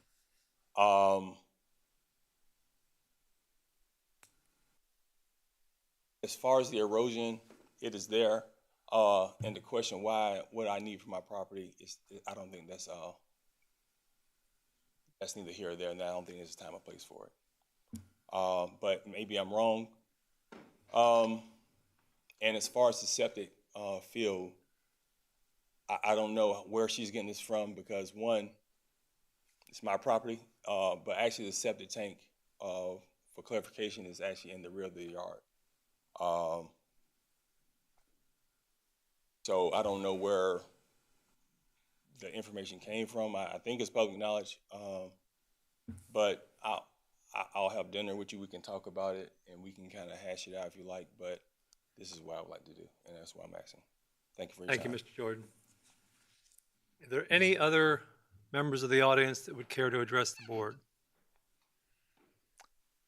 Hearing none, we will close the public hearing. The item is before the board for discussion. Yes, Mr. Chair, I would just make some comments. Guess I first say that there is existing ingress egress to the home with an existing driveway that's outside of the RPA. I understand that there are erosion concerns and erosion that needs to be dealt with, but I'm not sure if this particular proposal lacks sufficient detail to make an informed decision at this time. That would be my 2 cents. Thank you, Mr. May. Any other discussion or comments from the board? Yes, Mr. Chairman, I think the applicant would be better served by his contractor if he fixes drainage problem that started this whole conversation. You know, it looks like you have adequate slope on that right side, and you can get that water moved off your property. It's difficult to see why we would extend the driveway all the way through the RPA. Just it's a self-created situation when you could push the driveway completely out. You know, you could have a circular driveway, but it would be outside of the RPA. So I'm not sure that I can support this as it's drawn right now. Any other comments or discussion from the board? I would think myself that, that road could be located to somewhat, like I say, with traffic coming out of the lot next door, the headlights, like she mentioned, you are going to be shining it. Usually when you come out of a home, you come out to the driveway and you really don't irritate, I guess, or what, maybe that's the word or whatever it is, as far as your headlights shining into somebody else's house as you're driving out. That could be very annoying, but that maybe is not our call on it. But it looks like to me that driveway could be turned and come out to eliminate some of those issues that we have here right now. I have some of a problem on it with what I see the way it's laid out personally. Thank you, Mr. Waltrip. We have a motion.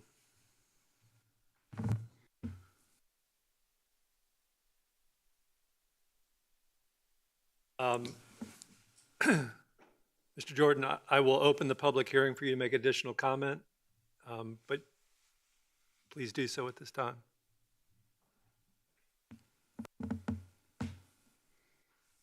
Thank you again for your time, man. Sorry to keep you. As far as the driveway, go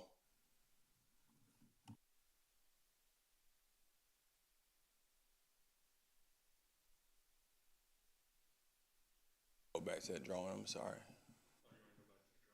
Yeah. Well, if this is the area of my concern. The erosion. In the driveway, I could build that and make it smaller and not even touch the RPA, but this is an issue that I have, and I'm trying to address them all at the same time while the contractors are there. If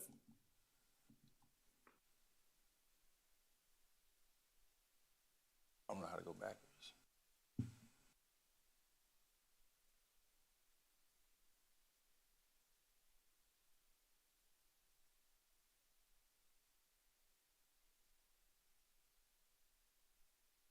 Grading this wise and sloping the driveway here, even if I brought this driveway outside the RPA and didn't come to the Bay Board, I would still have this erosion problem. And to build my driveway here to come out and be outside the RPA and neglect this right here, I think that is a cry for help. I think that this is an area that if I don't do something, it's gonna be I think the board's suggestion, if I can paraphrase either Mr. May or Mr. Dunn, was your contractor needs to give you more information so that the board can make that decision. Okay. Because what they've presented here in terms of a plan doesn't really answer a lot of questions that we have on how this is going to function moving forward. So if you would like to defer the application, you can request a deferral at this point and perhaps bring them back before the board or have them revise their plan. I'm not going to put words in your mouth. I'm just giving you the options.